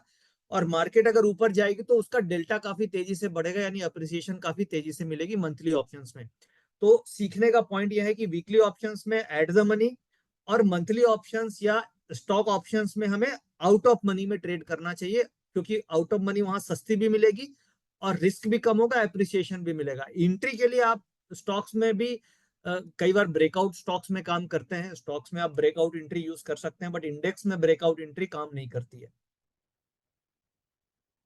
अच्छा, एक और एंट्री के लिए हम लोग डेल्टा को भी यूज करते हैं कि स्ट्राइक प्राइस सिलेक्शन के लिए, कि वैसी स्ट्राइक नॉर्मली सेलेक्ट करनी चाहिए जिसका डेल्टा 0.5, यानी कि 0.4 से 0.6 के बीच में हो। और डेल्टा का मतलब क्या हुआ, मैं आगे आता हूँ। डेल्टा का मतलब बेसिकली हुआ कि निफ्टी कितनी मूव करेगी तो ऑप्शन का प्राइस कितना मूव करेगा। सपोज कीजिए कि जो एट द मनी है उसका डेल्टा 0.5, यानी 50% चांस है कि वो इन द मनी एक्सपायर होगी और 50% चांस है कि वो आउट ऑफ मनी हो जाएगी।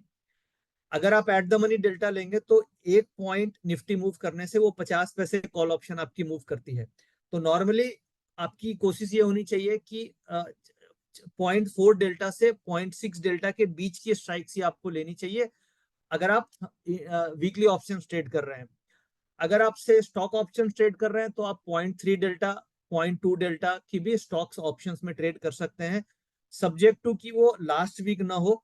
आप फर्स्ट सेकेंड थर्ड वीक में ट्रेड कर रहे हैं तो आप 0.3 डेल्टा, 0.2 डेल्टा का भी स्टॉक ऑप्शंस ले सकते हैं। एक और ओपन इंटरेस्ट को भी हमें कंसीडर कर लेना चाहिए कि अगर वो लिक्विड हो, ओपन इंटरेस्ट उसमें हो साइजेबल, तभी आप ट्रेड करना चाहिए। बिड आस्क स्प्रेड बहुत ज्यादा ना हो। जैसे स्टॉक के केस में कई सारी ऐसी ऑप्शंस होती है जिसमें कि बिड और आस्क में डिफरेंस होगा, यानी कि आपको 1-1.5 रुपए का बिड आस्क में डिफरेंस हो सकता है। तो अगर सपोज कीजिए लॉट साइज 500 का है और बिड आस्क में 1 रुपए का भी डिफरेंस है तो 500 रुपए इम्पैक्ट कॉस्ट हो गई। तो वैसे स्टॉक्स को हमें अवॉइड करना चाहिए।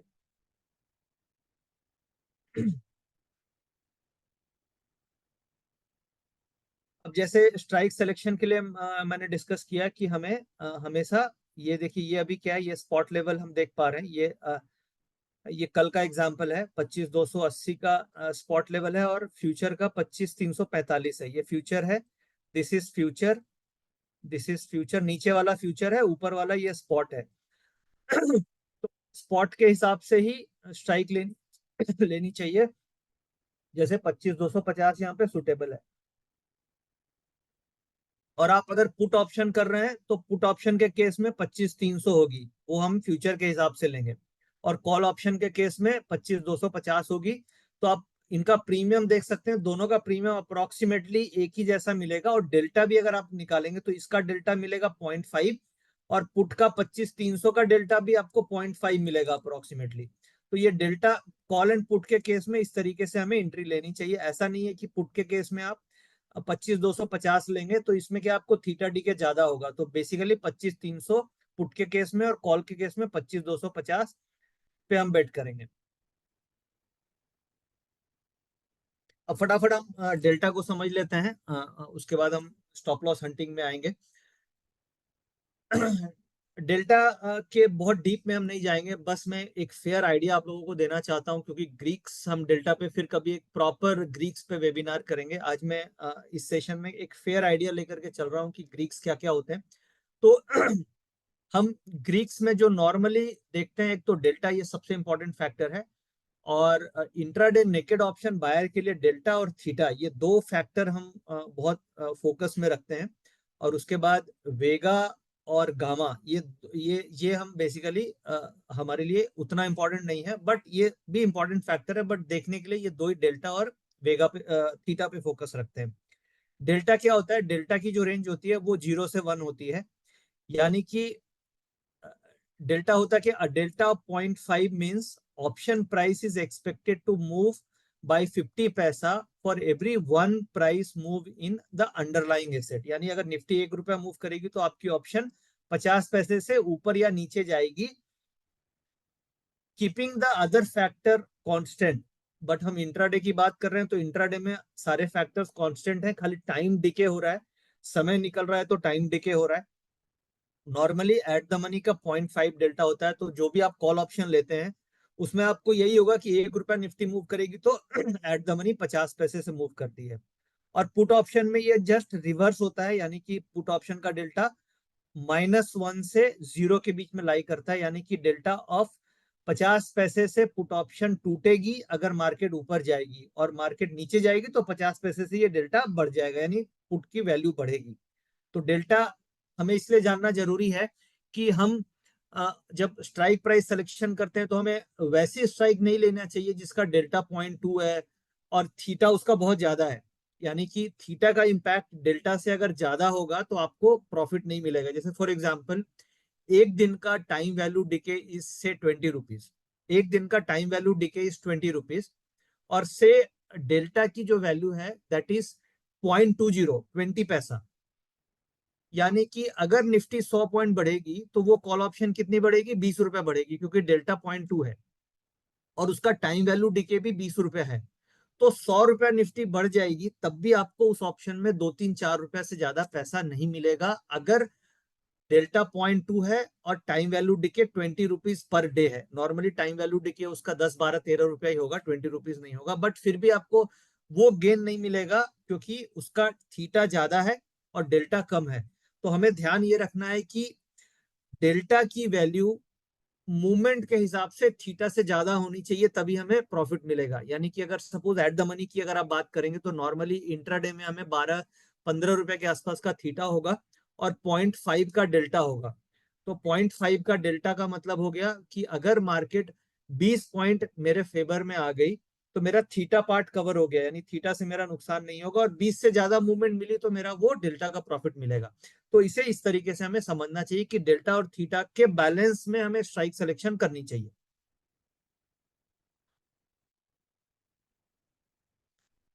अब गामा, गामा क्या है? गामा बेसिकली हमें ये बताता है, गामा उतना रिलेवेंट नहीं है।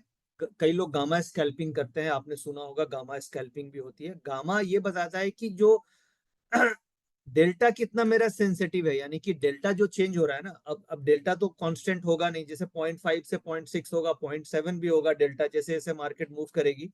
तो जो डेल्टा की सेंसिटिविटी है, यानी वो कितना चेंज होगा, ये हमें गामा बताता है।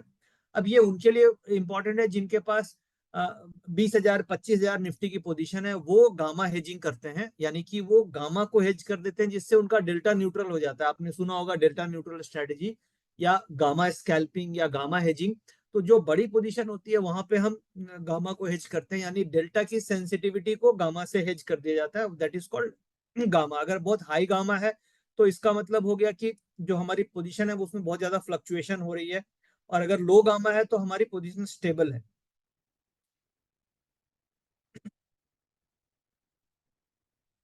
अब ये फैक्टर इंपॉर्टेंट है थीटा, क्योंकि हम ऑप्शन ट्रेड कर रहे हैं और हम इंट्राडे कर रहे हैं, तो हमारे लिए theta is more relevant and more important. अभी हम स्टॉप लॉस हंटिंग की आगे बात करेंगे, वो इंपॉर्टेंट है, आप लोग बने रहेंगे।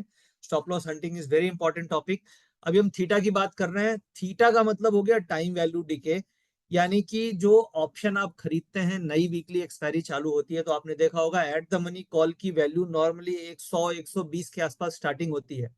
और 120 अगर स्टार्ट हुआ या 125 स्टार्ट हुआ, 5 दिन हमें मिलते हैं एक्सपायरी को, 5 working days, Friday Monday Tuesday Wednesday Thursday.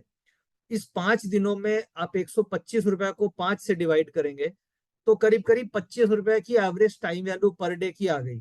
यानी कि आप अगर मार्केट में कुछ भी नहीं होगा तो 25 रुपए का प्रीमियम एवोपरेट हो जाएगा हर दिन। टाइम वैल्यू डिके, जिसे हम बोलते हैं टाइम वैल्यू डिके। अब हम ऑप्शन बायर के लिए ये टाइम वैल्यू डिके बहुत इंपॉर्टेंट है, क्योंकि 25 तो मेरा डेली का टाइम वैल्यू डिके है, और उसे हमें मिटिगेट करने के लिए डेल्टा का उसी स्ट्राइक को लेना चाहिए जो मूवमेंट में मेरे ये डीके कवर हो जाए, और इस डीके से मेरे को लॉस नहीं है और मूवमेंट को मैं प्रॉफिट में बना पाऊं। तो basically time value decay theta is generally a negative for long options. यानी हम अगर कॉल ऑप्शन खरीदें या पुट ऑप्शन खरीदें, दोनों के केस में टाइम वैल्यू डीके होती है। तो ऑप्शन सेलर के लिए ये बहुत अच्छा है टाइम वैल्यू डीके, क्योंकि ऑप्शन सेलर की मंशा ये होती है कि भाई मार्केट ज्यादा मूव ना करे और मैं इस रेंज बाउंड में ये जो टाइम वैल्यू डिके हो रही है, इवोपरेट हो रही है, इसे मैं ईट खा लूं। बट उसके लिए कैपिटल ज्यादा चाहिए। नॉर्मली हम लोग यहाँ पे जो आज हैं, हम लोग ऑप्शन बायर ज्यादा हैं, तो ऑप्शन बायर के लिए time value decay is negative. जैसे जैसे टाइम निकलती है ऑप्शंस की वैल्यू घट जाती है। Impact on strategy, short options के लिए बेनिफिट है, लॉन्ग ऑप्शंस के लिए इससे नुकसान है, इसे हम थीटा बोलते हैं। और एक हो गई वेगा, जिसे हम बोलते हैं विक्स, जिसे हम बोलते हैं वोलेटिलिटी इंडिकेटर। अब कल कल क्या हुआ, मार्केट आपने देखा होगा कि पैनिक हो गया हर जगह। डॉ जोन्स गिर गई, नैस्डैक गिर गया 3-4%। 400 पॉइंट नैस्डैक गिरा, चारों तरफ पैनिक। बट क्या आपने विक्स को देखा? एसएनपी विक्स पे आपने नजर डाली? निफ्टी विक्स पे नजर डाली? नहीं डाली। निफ्टी विक्स में बहुत ज्यादा कोई चेंजेस नहीं आया, एसएनपी विक्स में बहुत ज्यादा चेंजेस नहीं आया। इसका मतलब ये कोई खास पैनिक वाली बात नहीं है, this is a correction and then bounce. तो मुझे ऐसा लगता है कि जो बिना विक्स के मार्केट का गिरना is a simple profit taking, not a panic situation. तो अभी देख के तो ऐसा ही समझ में आ रहा है कि कोई पैनिक वाली बात नहीं है वर्ल्ड मार्केट में। This is a correction, not a panic situation, क्योंकि पैनिक तभी होगा जब विक्स बढ़ेगी। अभी विक्स में कोई खास, ना इंडियन विक्स में उछाल दिख रहा है, ना हमें एसएनपी विक्स में दिख रहा है। तो ये जो वेगा है, ये जो विक्स है, ये हमें ये बताता है कि ऑप्शन में कितनी ज्यादा ओवर प्राइस्ड है। आप अगर देखेंगे तो हमारी जो ऑप्शंस हैं वो एट द मनी ऑप्शंस अभी भी बहुत ज्यादा ओवर प्राइस नहीं है, वहां पे बहुत ज्यादा प्रीमियम्स नहीं है। इसका मतलब कोई खास मार्केट में डाउन साइड रिस्क अभी नहीं दिख रहा है, क्योंकि ना विक्स बढ़ी है ना एसएनपी विक्स बढ़ी है। तो मार्केट का ट्रेंड अभी भी पॉजिटिव इंटैक्ट है। तो ये हम वेगा से देखते हैं। और जो कुछ है जो बस याद रखने वाली चीज है, उसको यूज नहीं करना है, जैसे लैम्डा है। लैम्डा जो ये बताती है कि हमारी पोजीशन कितनी लिवरेज्ड है, हम ओवर लिवरेजिंग है या अंडर लिवरेजिंग है, ये हमें लैम्डा बताती है। ये भी ग्रीक्स का पार्ट है। एक बीटा होती है, ये बताती है वेगा कितना सेंसिटिव है, यानी जो हमारा वेगा है वो कितना सेंसिटिव है। तो अभी आप डेटा देखेंगे तो अभी हमारा बीटा जो है वो उतना ज्यादा चेंज नहीं हो रहा है। तो बीटा चेंज नहीं होने से हम ये पकड़ पा रहे हैं कि जो वेगा है, जो विक्स है, वहां पे कोई पैनिक वाली सिचुएशन नहीं है। तो इसका मतलब मार्केट में जो विक्स की सेंसिटिविटी है वो कम है।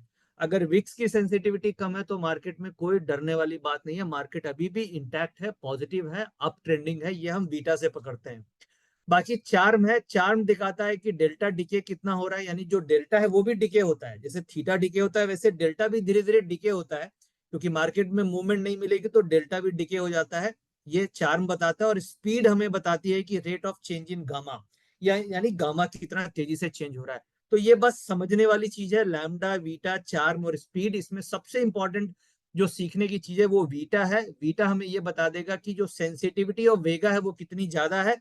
अगर वेगा कम सेंसिटिव है तो मार्केट में जो करेक्शन आ रही है that is a buying opportunity, कोई पैनिक वाली सिचुएशन नहीं है। सेम चीज आप यूएस एसएनपी नैस्डैक विक्स का भी देख सकते हैं और इंडियन मार्केट का भी देख सकते हैं। अब हम फटाफट स्टॉप लॉस हंटिंग में आते हैं। स्टॉप लॉस हंटिंग स्टार्ट करने के पहले मैं एक 5 मिनट्स का ब्रेक लेना चाहूंगा। We will take a break. And then we will resume it in next 5 minute. अभी 8:10 हो रहे हैं, 8:15 पे हम रेज्यूम करेंगे और 8:30 पे हम स्टॉप लॉस हंटिंग फिनिश कर देंगे। स्टॉप लॉस हंटिंग में हम समझेंगे कि किस तरीके से स्टॉप लॉस हंटिंग होती है, इसके क्या वे आउट हो सकते हैं और हमें इसका फायदा कैसे उठाना है लाइव मार्केट में। बहुत ही यूजफुल ट्रिक है, इसके बारे में अभी हम समझेंगे और फिर हम क्वेश्चन आंसर चलेंगे। तो जस्ट 5 मिनट्स का ब्रेक और फिर हम 8:15 पे स्टार्ट करते हैं। See you in next 5 minute.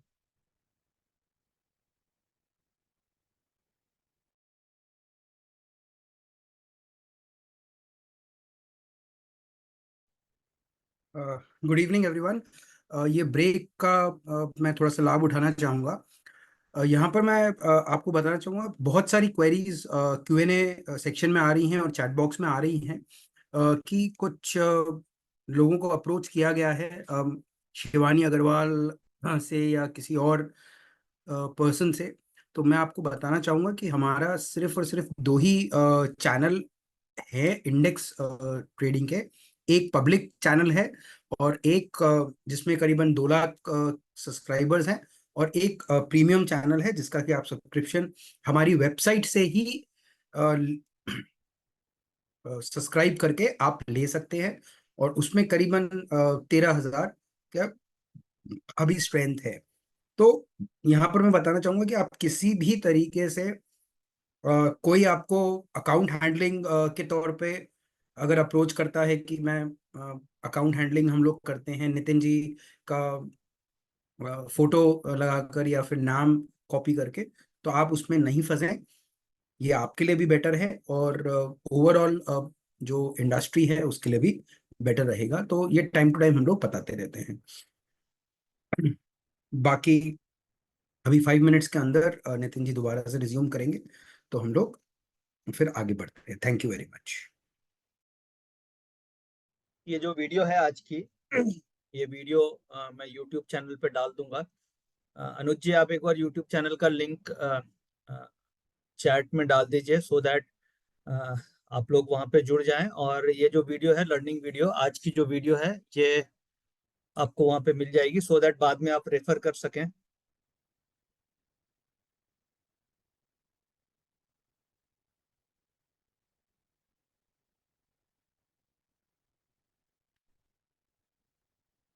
हाँ, तो अब हम आते हैं आगे, स्टॉप लॉस हंटिंग।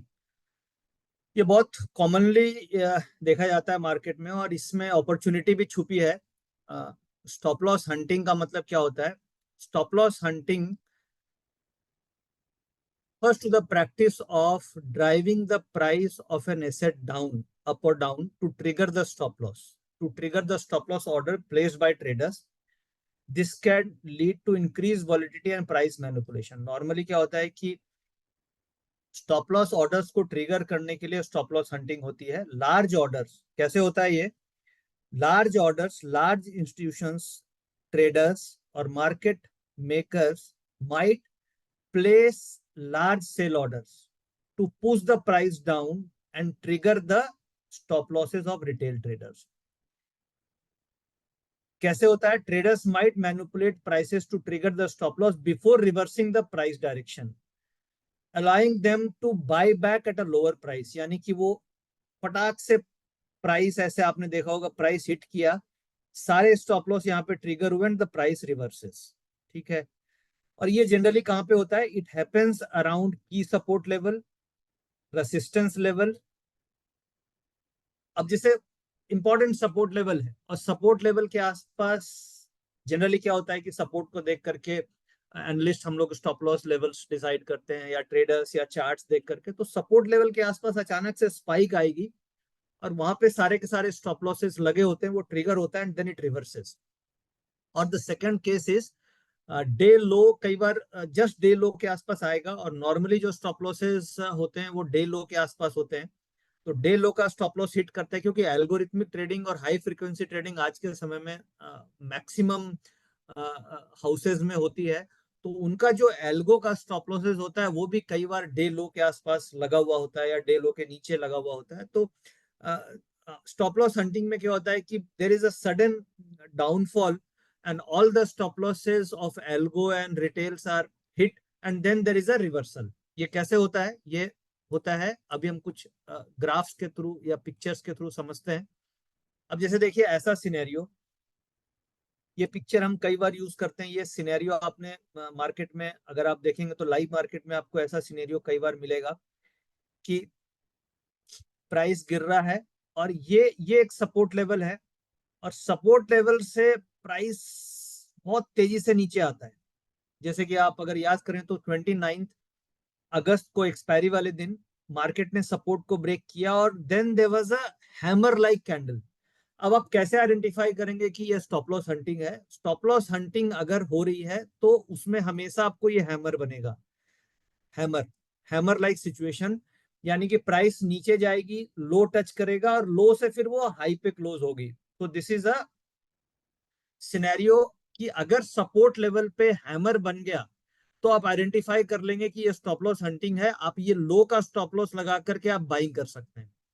जैसे कि जब भी, जैसे आज के दिन भी आप मार्केट देखेंगे तो नीचे जाने के बाद एक रिवर्सल हैमर सिचुएशन आज भी मार्केट में बनी थी, तो वो एक stop loss hunting, gap gap down stop loss hunting हुई आज मार्केट में। दो तरीके की स्टॉप लॉस हंटिंग होती है, एक तो होती है intraday stop loss hunting and the second is gap down और gap up stop loss hunting. तो आज कंटिन्यूएशन, जैसे पॉजिटिव ट्रेंड चल रहा है तो पॉजिटिव ट्रेंड में अगर मुझे बड़ा हंट करना है तो क्या होगा, वो गैप डाउन होगी, all the stop losses will get hunted and then there is a reversal. तो आज की जो थी this is a kind of gap down stop loss hunting. और कभी कभी क्या होता है कि ड्यूरिंग द मार्केट आपको इस तरीके का हैमर देखने को मिलता है। तो ये जो हैमर लाइक सिचुएशन है ये इंडिकेट करेगी कि अच्छा स्टॉप लॉस हंटिंग हो गई, और हैमर के बाद नेक्स्ट जो ग्रीन कैंडल अगर बनने लगे तो यहाँ पे आपको कॉल्स में एंट्री कर लेनी चाहिए, या फिर अगर वो वापस रिट्रेस कर ले तो यहाँ पे आपको एंट्री कर लेनी चाहिए सपोर्ट पे। तो ये एक सिचुएशन हो गई। सेकेंड सिचुएशन इस तरीके से भी हो सकती है कि एक रेसिस्टेंस के आसपास मार्केट रेसिस्टेंस ब्रेक किया, सारा स्टॉप लॉस हंट हो गया and then there is a selling. तो अगर हम ब्रेकआउट कर रहे हैं तो ये हमारे लिए ब्रेकआउट ट्रेडिंग रिस्की है, हमें ब्रेकआउट ट्रेड नहीं लेना चाहिए। हमें अगर कई बार क्या होगा, आप देखोगे कि रेसिस्टेंस ब्रेक हुआ, ये वीकनेस के सिचुएशन में होती है कि जब इंस्टीट्यूशन को डिस्ट्रीब्यूट करना होता है। एक तो हो गया कि इंस्टीट्यूशन को लेना है, तो जब उनको लेना है तो वो नीचे मार्केट में हंट करेंगे then it will bounce back. ये क्या होगा, इसे हम कैसे आइडेंटिफाई करते हैं? इसे हम आइडेंटिफाई करते हैं हैमर से। नॉर्मली ये दिस इज अ हैमर, ये this is a buy situation. अब डिस्ट्रीब्यूशन के केस में क्या होता है, हम हैंगिंग मैन अगर आपने सुना होगा, रिवर्स हैमर, ये रिवर्स हैमर हो गया, यानी कि ये हाई बना मार्केट का, ये हाई लेवल है, यहाँ पे हाई बना और क्लोजिंग इस लेवल पे हो रही है रेड, यानी कि रिवर्स हैमर, रिवर्स हैमर या हैंगिंग मैन आप बोल सकते हैं। यहाँ पे अगर इस तरीके का सिचुएशन बना कि प्राइस यहाँ पे गया और क्लोजिंग यहाँ पे हुई, तो इसे हम बोलते हैं स्टॉप लॉस हंट हो गया बायर्स के पॉइंट ऑफ व्यू से, यानी कि ऊपर जाके ये सारे के सारे लोगों ने खरीद लिया, ये buyer, these are the buyer, small buyers, और उसके बाद मार्केट नीचे नीचे नीचे नीचे नीचे की तरफ चली गई। तो दो तरीके से स्टॉप लॉस हंटिंग होती है, एक तो होती है कि बायर माल लेना चाहता है और दूसरा सेलर माल बेचना चाहता है। तो जब बायर माल लेना चाहेगा तो आपको हैमर बनेगी, और सेलर माल बेचना चाहेगा तो आपको हैंगिंग मैन बनेगा या रिवर्स हैमर बनेगा। तो इन दोनों पैटर्न से आप स्टॉप लॉस हंटिंग आइडेंटिफाई कर सकते हैं कि ये किस तरीके से है। जैसे कि फॉर एग्जांपल आप 29 तारीख को आप जा करके कैंडल स्टिक पैटर्न को देखिएगा तो आपको वहां पे हैमर बनता हुआ दिखाई देगा कि मार्केट गिर के रिवर्स हो गई और वो स्टॉप लॉस हंटिंग का आपको सिनेरियो बना।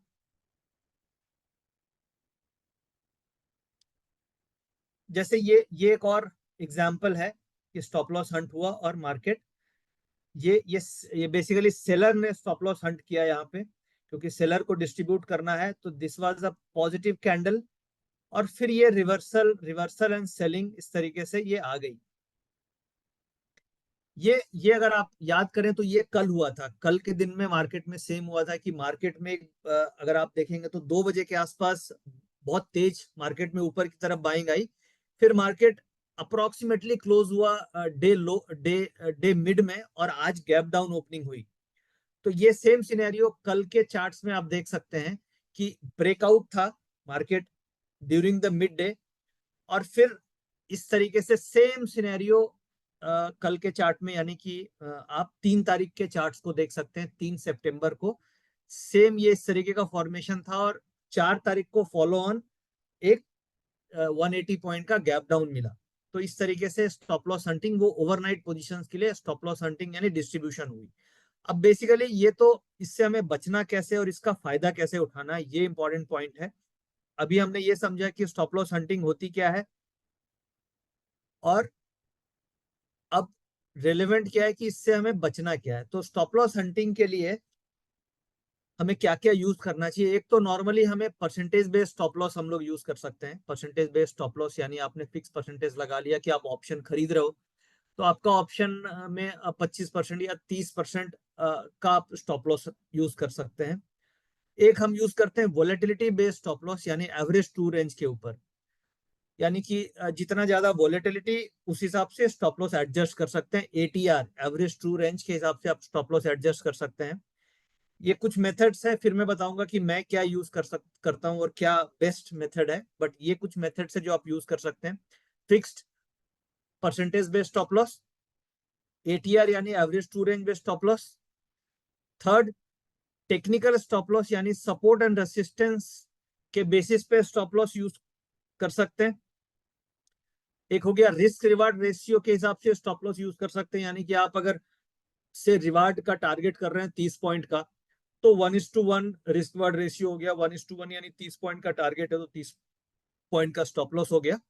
और एक फिक्स पॉइंट स्टॉप लॉस जो हम लोग कई बार यूज करते हैं, फिक्स पॉइंट स्टॉप लॉस, ये यूज कर सकते हैं। बट इससे बेहतर और क्या है, ये सब तो मेथड्स हो गए जो आपको दिखेंगे कि आप यूज कर सकते हैं। बट नॉर्मली जो प्रैक्टिकली यूजफुल ट्रिक्स हैं उसमें एक तो हमें क्या करना चाहिए कि हमें एंट्री पे ध्यान देना चाहिए कि जो हम एंट्री करें ट्रेड की,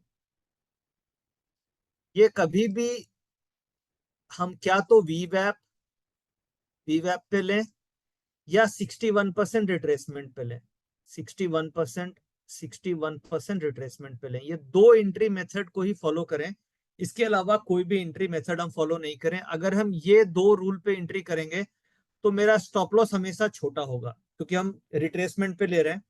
तो उस केस में आप डे लो यानी थोड़ा वाइड स्टॉप लॉस, यानी अगर आप 25-30 पॉइंट का भी स्टॉप लॉस रखेंगे तो वो आपका ट्रिगर नहीं होगा, क्योंकि आप एक तो वीवैप पे लेंगे तो जो बड़े प्लेयर हैं उनको स्टॉप लॉस हंट करने में दिक्कत होगी वीवैप पे, क्योंकि वीवैप is a buying average of bigger hands. What is वीवैप? वीवैप is a buying average of bigger hands. तो जो बड़े प्लेयर हैं उनकी बाइंग एवरेज पे ही आपने अगर ट्रेड लिया है, तो अगर वो स्टॉप लॉस हंट करेंगे तो उनको बहुत बड़ा लॉस हो सकता है। इसलिए नॉर्मली वीवैप से बहुत ज्यादा स्टॉप लॉस हंटिंग नहीं होती है। तो एक तो ये हो गया। दूसरा, अगर आप 61% रिट्रेसमेंट पे लेंगे तो जो बड़े प्लेयर्स हैं वो स्टॉप लॉस हंट करेंगे तो उनका एम टू एम लॉस आ जाएगा, क्योंकि एम टू एम लॉस, क्योंकि ऑलरेडी आप रिट्रेसमेंट पे ले रहे हैं। तो ये दोनों अगर हम फॉलो करेंगे तो हम स्टॉप लॉस हंटिंग से बच सकते हैं। तीसरा, कॉमन लेवल हमें अवॉइड करना चाहिए। जैसे कॉमन लेवल में 100 रुपए का स्टॉप लॉस हम यूज करते हैं, हम 90 रुपए का स्टॉप लॉस यूज करते हैं, हम 80 रुपए का करते हैं। इसकी जगह आप क्या कर सकते हैं, 98 यूज कर सकते हैं। इसकी जगह आप 87.50 यूज कर सकते हैं, और 80 की जगह आप 77.20 यूज कर सकते हैं। तो इस तरीके का रैंडम लेवल अगर हम यूज करेंगे तो वो बेहतर होगा, रैदर कि हम एब्सोलूट एक नंबर्स को यूज करें। तो ये भी आपको, और कॉमन लेवल जो कॉमनली चार्ट्स में दिख रहा है सबको स्टॉप लॉस लेवल है, वो उससे हमें हटके स्टॉप लॉस यूज करना चाहिए। कई बार कुछ ट्रेडर्स मेंटल स्टॉप लॉस भी यूज करते हैं। जैसे मान लीजिए आप अगर स्टॉप लॉस सिस्टम में लगा देंगे तो वो स्टॉप लॉस का फेयर आइडिया लग जाता है कि क्या स्टॉप लॉस जनरली मार्केट में है जहां पे ट्रिगर हो जाएंगे, तो आप मेंटल स्टॉप लॉस भी यूज कर सकते हैं। तो मेंटल स्टॉप लॉस में आपको हर समय सिस्टम पे होना होगा कि अगर वो स्टॉप लॉस ट्रिगर हो रहा है तो फटाक से आपको निकलना है। That is called mental stop loss. Set your stop loss slightly above और बिलो द टेक्निकल लेवल, यानी जो मेन टेक्निकल लेवल्स दिख रहे हैं, यानी डे लो उससे नीचे स्टॉप लॉस या डे हाई उससे ऊपर स्टॉप लॉस हमें रखना चाहिए। या एक तरीका है कि आप ऑप्शन स्ट्रेटजी यूज करें, जैसे बुल स्प्रेड्स या बियर स्प्रेड। जैसे आज हम लोग बुल स्प्रेड्स ट्रेड कर रहे थे। अब बुल स्प्रेड्स में स्टॉप लॉस ट्रिगर करना बहुत मुश्किल है, क्योंकि स्टॉप लॉस हंटिंग उसमें अगर होगी तो स्टॉप लॉस ट्रिगर ही नहीं होगा, क्योंकि उसमें दो स्ट्राइक्स इन्वॉल्व है, तो वहां पे स्टॉप लॉस हंट बहुत रेयर हो सकती है। तो आप क्या तो ऑप्शन स्ट्रेटजीज ट्रेड करें, या नेकेड ऑप्शन में ही स्टॉप लॉस हंटिंग होती है, तो उसमें आप एंट्री पे ध्यान दें, या फिर एटीआर यूज कर सकते हैं। बस मोस्ट वाइबल जो मुझे समझ में आया कि एक तो एंट्री पे हम अगर फोकस करें, और दूसरा हम ऑप्शन स्ट्रेटजीज में चले जाएं, तो ये दोनों को हम फॉलो करेंगे तो हम स्टॉप लॉस हंटिंग से बच सकते हैं। या फिर हम थोड़ा सा वाइडर स्टॉप लॉस यूज करें। तो ये सब चीजों को देख करके हम स्टॉप लॉस हंटिंग से बच सकते हैं। और स्टॉप लॉस हंटिंग में फायदा कैसे उठाना है, अगर डेटा पॉजिटिव है और आपको डेटा पॉजिटिव में कभी भी आपको हैमर लाइक सिचुएशन मिलती है, यानी कि गिर के रिकवरी मिले हैमर, और डेटा पॉजिटिव है, तो अगले कैंडल में आपको कॉल ऑप्शन बेट करना चाहिए। और अगर कभी आपको हैंगिंग सिचुएशन, हैंगिंग मैन या रिवर्स हैमर मिलता है और उसके बाद डेटा नेगेटिव हो जाए, तो आपको पुट ऑप्शन पे बेट करना चाहिए। ये और स्टॉप लॉस नॉर्मली ये डे लो या डे हाई बन जाता है। ये हम स्टॉप लॉस हंटिंग इस तरीके से आइडेंटिफाई कर सकते हैं।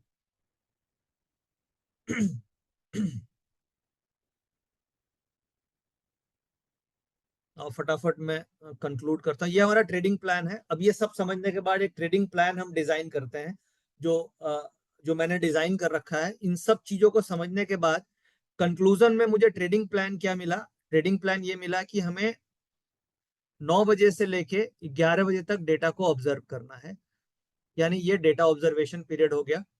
11 बजे के बाद अगर डेटा मेरा पॉजिटिव है, तो वीवैप को देखते हुए, ट्रेंड को देखते हुए हमें एंट्री लेनी है कॉल या पुट में वीवैप के आसपास या रिट्रेसमेंट पे। ये पॉइंट 3 हो गया। ये मेरा ट्रेडिंग प्लान हो गया। कि ट्रेडिंग प्लान जो आज का पूरा वेबिनार की crux and summary trading plan में आती है, कि हमने एक ट्रेडिंग प्लान बनाया इन सब चीजों को समझ के, और डेटा 9 से 11 के बीच में ऑब्जर्व किया। जो डेटा बना उसके हिसाब से हमने एक डिसाइड किया कि मुझे कौन सा ट्रेड लेना है। फिर हमने स्ट्राइक सिलेक्शन किया on the basis of delta, on the basis of futures का क्या प्रीमियम चल रहा है। फिर हम वीवैप का वेट करेंगे कि वीवैप पे आसपास आएगी तो एंट्री लेंगे, या रिट्रेसमेंट मिलेगा 61% तो एंट्री लेंगे। और फिर हम टारगेट 30 से 40 पॉइंट का रखेंगे, और स्टॉप लॉस हम 25 से 30 पॉइंट का एक रखेंगे। ये एक नॉर्मल सिनेरियो है। फिर आप स्टॉप लॉस और टारगेट अपने हिसाब से मूव कर सकते हैं depending on the levels. But ये एक लेमैन के हिसाब से ये स्टॉप लॉस और टारगेट रख करके हम चल सकते हैं। अब कुछ लॉसेस को अवॉइड करने के लिए कुछ पॉइंट हैं जो हमें ध्यान में रखने चाहिए। कि हमें एक तो अपने आप को एजुकेट करना पड़ेगा, उसके लिए हमें ऑप्शन को अच्छे से समझना चाहिए। Option is a very risky product, बहुत रिस्की गेम है, ये आसान नहीं है। तो हमें एजुकेशन से ही हम इसे ओवरकम कर सकते हैं।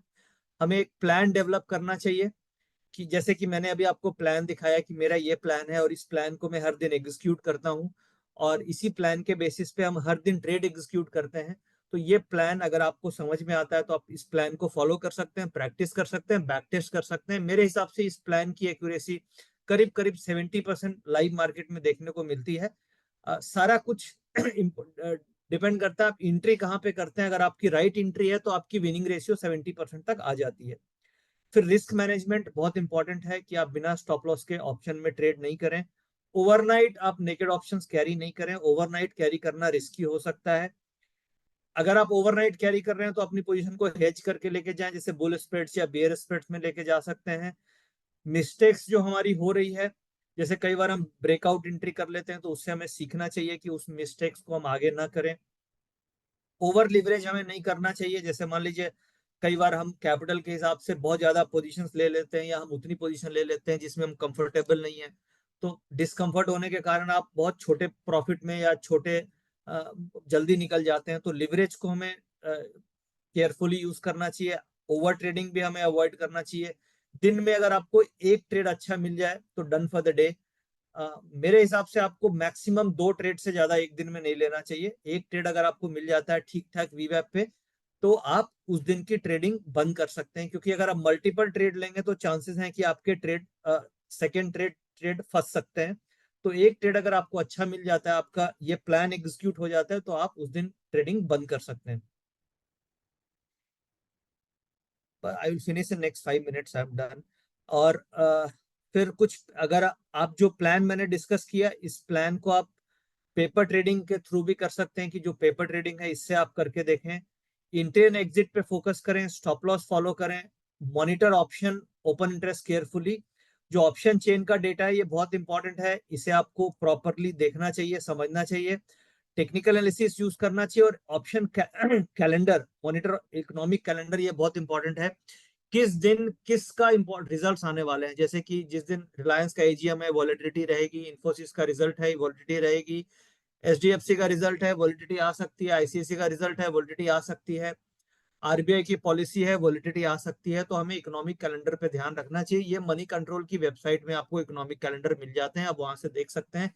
दिन में एक बार सुबह सुबह आप देख लीजिए कि क्या आज के इवेंट्स हैं, तो कम से कम उस इवेंट्स के हिसाब से आपको फेयर आइडिया रहेगा कि कितने बजे इवेंट आएगा, वॉलेटिलिटी कैसे आ सकती है। तो ये इससे आप वॉलेटिलिटी से बच जाएंगे। और बाकी मुझे देखने के लिए आप जी बिजनेस पे आप मुझे डेली देख सकते हैं।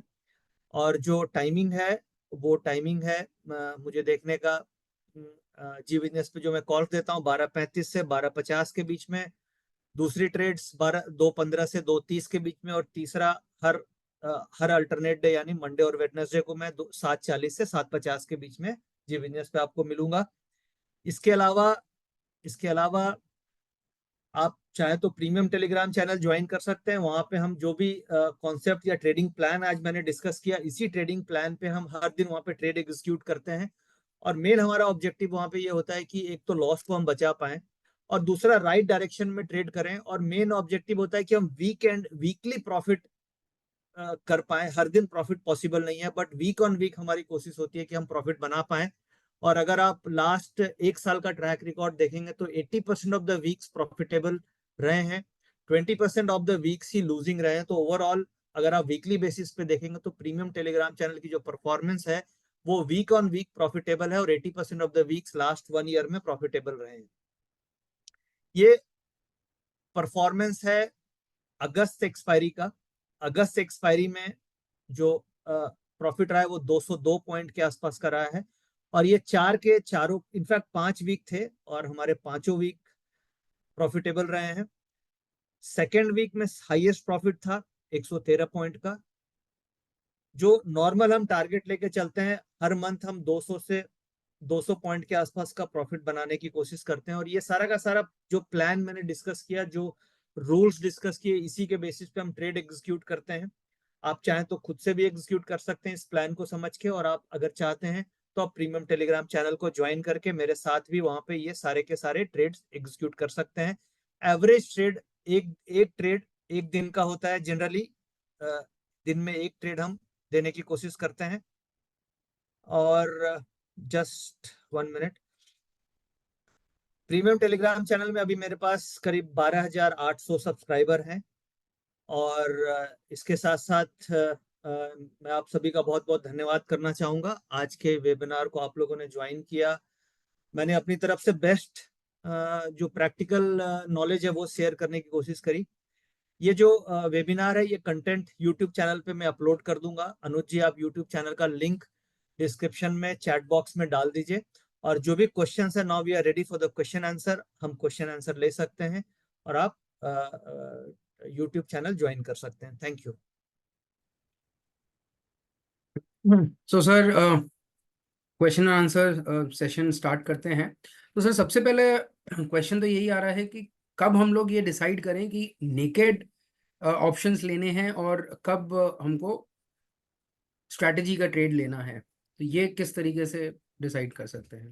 देखिए, मैं क्या यूज करता हूँ, जब मैं सारा कुछ डेटा देख करके श्योर होता हूँ कि नहीं आज तो डेटा बढ़िया है, तो हम नेकेड ऑप्शन ट्रेड करते हैं। जब कंफ्यूजन लगती है या डर सा लगता है या गैप डाउन या गैप गैप अप ओपनिंग होती है, तो हम स्प्रेड्स में चले जाते हैं। क्योंकि उस समय वॉलेटिलिटी बढ़ी हुई होती है। जैसे फॉर एग्जांपल आज मार्केट में गैप डाउन था और वर्ल्ड मार्केट्स नेगेटिव थे, एक पैनिक सिचुएशन था, क्लैरिटी नहीं मिल रही थी, तो उस केस में हम बुल कॉल स्प्रेड में चले गए। बट कई बार मार्केट स्टेबल है, सारा सिनेरियो पॉजिटिव है, जैसे कल कल 3 सितंबर को हम नेकेड कॉल ऑप्शन ट्रेड कर रहे थे। हम अगर आप देखेंगे तो 30 अगस्त को भी हम नेकेड कॉल ऑप्शन ट्रेड कर रहे थे, क्योंकि सारा सिनेरियो क्लियर था। तो बेसिकली इसका आंसर यही है कि जब आपको डेटा वगैरह सब क्लियर लग रहा है, सारा सिनेरियो क्लियर है, तो आप नेकेड ऑप्शन ट्रेड करें। तो स्टॉप लॉस उस समय छोटा दिख रहा है तो आप नेकेड ऑप्शन ट्रेड करें। रिस्क टू रिवार्ड रेशियो बेहतर दिख रहा है तो नेकेड ऑप्शन ट्रेड करें। वीवैप के आसपास मिल रही है तो नेकेड ऑप्शन ट्रेड करें। बट जब आपको बहुत ज्यादा क्लैरिटी नहीं है, कंफ्यूजन है, तो बट आपको लग रहा है कि बुलिश है, फैक्टर्स मैच कर रहे हैं, जैसे आज पीसीआर का डेटा ओपनिंग में नेगेटिव था बट अदर फैक्टर्स पॉजिटिव थे, तो हम बुल कॉल स्प्रेड में चले गए। तो वो इस हिसाब से आप अपना ट्रेड डिसीजन ले सकते सर सेकंड क्वेश्चन रिट्रेसमेंट को लेकर है कि अधिकतर टाइम 61% ही रखना है या उसके फेरबदल अपन कर सकते हैं? देखिए, 50% से ऊपर तो लेना नहीं चाहिए। अगर आपका 50% रिट्रेसमेंट हो गया तो ऑप्शन आप मान के चलिए 61% हो जाएगी because of time value decay. तो हमें 50% से 61% के बीच में लेना है। अब सपोज कीजिए मुझे 4 लॉट लेना है, मैं 4 लॉट में ट्रेड करता हूँ, तो मैं एक लॉट तो मैं ले लूंगा 50% पे, या 50% पोजीशन आप 50% पे ले लीजिए। और अगर वहां से रिवर्स कर गई तो चलो सही है, बट 50% रिट्रेसमेंट पे आपको ऑब्जर्व करना है कि वहां पे ग्रीन कैंडल बन रही है कि नहीं। ऐसा नहीं है कि 50% रिट्रेसमेंट आया और आप जंप करके ले लीजिए, वहां पे आपको साइन दिखना चाहिए कि वो रिट्रेसमेंट लेवल को मार्केट रेस्पेक्ट दे रहा है। अगर रेस्पेक्ट दे रहा है तो आप 50% पोजीशन ऐड कर लीजिए, और वहां से अगर वो चलती चली गई तो आपको प्रॉफिट मिल गया, चलो आधी पोजीशन में। और अगर वहां पे रेस्पेक्ट नहीं दिया और मार्केट 61% पे आ गई, तो 61% पे भी आपको देखना होगा कि रिवर्स सिचुएशन बन रही कि नहीं, यानी रिवर्सल आ रहा है। अगर रिवर्सल आ रहा है तो 61% पे आप ऐड कर सकते हैं। बट अगर डेटा सपोज कीजिए पीसीआर बहुत स्ट्रांग है और 50% से 61% के बीच में मार्केट रुक गई, कंसोलिडेट होने लगी, तो उस लेवल पे आप पोजीशन धीरे धीरे करके एक्यूमुलेट कर सकते हैं। एक लॉट लिया या 50% ली, फिर मार्केट थोड़ा सा ऊपर जाने लगा, लग गया आपको कि नहीं ये रिट्रेसमेंट लेवल सपोर्ट की तरह काम कर रहा है, तो फिर आप पोजीशन वहां पे ऐड ऑन कर सकते हैं। की लर्निंग यहाँ पे ये है कि जो रिट्रेसमेंट लेवल है 50% से 61%, उस लेवल पे आपको ऑब्जर्व करना है कि वहां पे टेनिस बॉल क्या कर रहा है। जैसे टेबल टेनिस पे बॉल वहां पे उछल रहा है या बॉल वहां पे जंप नहीं कर पा रहा है। अगर बॉल वहां पे जंप कर रही है, इसका मतलब है कि मार्केट में आपको वहां पे एंट्री कर सकते सर फेयर हैं। Enough. Sir fair enough. Sir अब क्वेश्चन आता है पुल बैक स्ट्रैटेजीज पर कि आपने बोला कि पुल बैक पर अ, हमको एंट्री लेनी चाहिए, लेकिन कई बार हमने देखा है कि पुल बैक होने से पीसीआर के अगेंस्ट चलता है, तो वो लॉजिक कहीं ना कहीं डिफाइन नहीं हो पाता ढंग से। तो इस कॉन्फ्लिक्ट को आप कैसे एक्सप्लेन करेंगे? देखिए, पुल बैक में मेन हमें क्या देखना है, पुल बैक के बाद रिवर्सल। अब हम लोग गलती क्या करते हैं, कई बार मेरे से भी ये मिस्टेक होती है। मिस्टेक ये होती है कि वीवैप आया और वीवैप पे हम कॉल ऑप्शन खरीद लिए, और वो वीवैप को रिस्पेक्ट नहीं दिया और पीसीआर के अगेंस्ट मार्केट चली गई। तो हमें ये देखना होता है कि वीवैप के आने के बाद क्या वो रिवर्सल दे रहा है कि नहीं दे रहा है, वीवैप को रिस्पेक्ट कर रहा है प्राइस या नहीं कर रहा है। जैसे वीवैप पे प्राइस आए तो आप सिंपल देखें कि जो टेनिस बॉल है वो जंप कर रहा है या वापस वो नीचे जा रहा है। तो ये ऑब्जर्वेशन अगर आप ऐड करेंगे तो एक्यूरेसी हमारी बढ़ जाएगी। तो पीसीआर का डेटा पॉजिटिव है तो ये तो पक्का है कि हमें पुट ऑप्शन नहीं लेना है, हमें कॉल ऑप्शन ही लेना है। बट कॉल ऑप्शन लेने की जो एंट्री पॉइंट है वो वीवैप पे हमें ये देखना है कि वो रिवर्स कर रहा है या वापस नीचे की तरफ जा रहा है। सेम रिट्रेसमेंट में भी अगर 50-60% रिट्रेसमेंट है, उस लेवल पे आ गया, तो आपको देखना है कि वो रिट्रेसमेंट को रेस्पेक्ट कर रहा है कि नहीं कर रहा है। अगर रेस्पेक्ट कर रहा है तो फेयर एनफ आप ले लीजिए, और फिर स्टॉप लॉस हमें फॉलो करना पड़ेगा। तो ये जो मेथड है ये आपको 65-70% तो एक्यूरेसी दे देगा। अब कई सिचुएशन हो सकता है कि सारी कंडीशन मीट होने के बाद भी प्राइस नीचे चला जाए, पॉसिबिलिटी है, क्योंकि ये ट्रेडिंग है। ऐसा नहीं है कि कोई भी गेम प्लान या कोई भी प्लान 100% एक्यूरेट होगा। बट अगर हम इस प्लान को फॉलो करेंगे तो ये तो है कि हम 70% विनर होंगे, 30% लूजर होंगे। और जब हम लूजर होंगे तो हम स्टॉप लॉस बुक करके निकल जाएंगे। तो इस तरीके से बेसिकली हमें ऑब्जर्व करना होगा वीवैप के आसपास कि वहां से जंप कर रही है तो हम एंट्री करेंगे, जंप नहीं कर रही है तो हम एंट्री नहीं करेंगे। जी। ठीक है सर। सर अब क्वेश्चन अपना ग्रीक्स पर एक क्वेश्चन है कि आपने ये समझाया कि थीटा की वैल्यू जो है वो डेल्टा के कंपैरिजन में अगर ओवर बीट करती है तो डेफिनेटली हमको वहां पर एडवांटेज मिलता है। तो अ, हमको ओवरऑल थीटा पर कंसंट्रेट करना चाहिए या डेल्टा पर कंसंट्रेट करना चाहिए? एक बार फिर से क्वेश्चन पूछे अनुज। सर जैसे आपने बताया कि थीटा और डेल्टा का और जो विक्स का है वो कोरिलेशन रहता है, तो वहां पर सिंपल अगर मैं पूछूं तो हमको थीटा पर ज्यादा कंसंट्रेट करना चाहिए या डेल्टा पर ज्यादा कंसंट्रेट करना चाहिए? हमें डेल्टा पे ज्यादा फोकस करना चाहिए। बेसिकली डेल्टा पे फोकस भी नहीं करना है। एट द मनी का डेल्टा 0.5 ही होता है। हमें ये ध्यान रखना है कि हमें डीप आउट ऑफ मनी में नहीं जाना है, क्योंकि एट द मनी का डेल्टा आपका 0.5 ही होगा। तो ये हमें बस नॉलेज पॉइंट ऑफ व्यू से ये समझ के रखना है कि एट द मनी आप ले रहे हैं तो 0.5 ही डेल्टा है। हर समय डेल्टा देखने की जरूरत नहीं है। बट हम आउट ऑफ मनी में जा रहे हैं तो हमें थीटा देखने की जरूरत है कि उसका थीटा कितना है। बट जब हम एट द मनी कर रहे हैं और हम इंट्राडे कर रहे हैं, तो बस हमारे बैक ऑफ द माइंड में होना चाहिए कि हम एट द मनी ले रहे हैं तो इसका 0.5 डेल्टा होगा, और इसका थीटा जो होगा वो एवरेज मतलब 16, 17, 15, 16 रुपए ऐसे थीटा होगा। और जो मार्केट की मूवमेंट होनी चाहिए वो थीटा को कम से कम कवर कर ले, क्योंकि अब 15 रुपए का अगर थीटा है तो 30 पॉइंट मूवमेंट होगी तो मेरा ब्रेक इवन आएगा। 30 पॉइंट से ज्यादा मूवमेंट होगी तभी मैं प्रॉफिट में आऊंगा। तो इस तरीके का एक फेयर माइंड में हमें आइडिया होना चाहिए कि क्या मूवमेंट आ सकती है, उसी के हिसाब से हमें ट्रेड को होल्ड करना चाहिए। सर अब नेक्स्ट क्वेश्चन थोड़ा पीसीआर पे लेते हैं सर। एक पार्टिसिपेंट ने पूछा है कि पीसीआर वॉल्यूम और पीसीआर जो इंट्राडे में होता है डिफरेंट स्ट्राइक प्राइसेस का, वो किस तरीके से डिफरेंशिएट अपन कर सकते हैं, क्योंकि उसमें कई बारी डिस्क्रिपेंसीज आती हैं। देखिए, एक तो पीसीआर का कैलकुलेशन हो गया कि आप सीओआई से निकालिए, चेंज इन ओपन इंटरेस्ट से, जो हम लोग यहाँ पे फॉलो करते हैं। और दूसरा पीसीआर आप वॉल्यूम का भी निकाल सकते हैं, पीसीआर का वॉल्यूम। मैंने दोनों को कई बार यूज किया, बैक टेस्ट भी किया तो मुझे एक्यूरेसी पीसीआर सीओआई में ज्यादा मिली। पीसीआर वॉल्यूम में कई बार एक्यूरेसी उतनी नहीं मिली, कभी कभी मिलती है। यानी पीसीआर जो वॉल्यूम्स का रेशियो भी आप देख सकते हैं, बट उसकी एक्यूरेसी नॉर्मली करीब 50% मुझे लाइव मार्केट में दिखाई दी। और पीसीआर सीओआई की एक्यूरेसी 65% दिखी।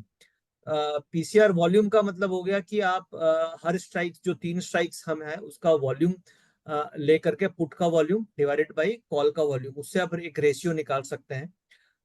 बट उसमें बहुत ज्यादा डिफरेंस आपको नहीं मिलेगा। जैसे पीसीआर जो हम सीओआई का निकालते हैं तो उसमें मुझे पीसीआर 1.5, 2.5, 3 भी मिल जाता है। बट पीसीआर जो वॉल्यूम का रेशियो है वो बहुत ज्यादा वेरी नहीं करेगी। वो 1.25, 1.35, 1.45, इससे ज्यादा वेरिएशन नहीं मिलता है। तो इंटरप्रिटेशन अगर आप देखेंगे तो आपको क्लोज इंटरप्रिटेशन या ज्यादा एक्यूरेट इंटरप्रिटेशन सीओआई से मिलता है। मेरे एक्सपीरियंस के हिसाब से COI is PCR COI is a better indicator compare to PCR volume indicator. Sir एक लास्ट क्वेश्चन ये है कि आपने ये कहा कि हमको गैप अप गैप डाउन में ये देखना है कि हमारा विक्स कितना बड़ा है।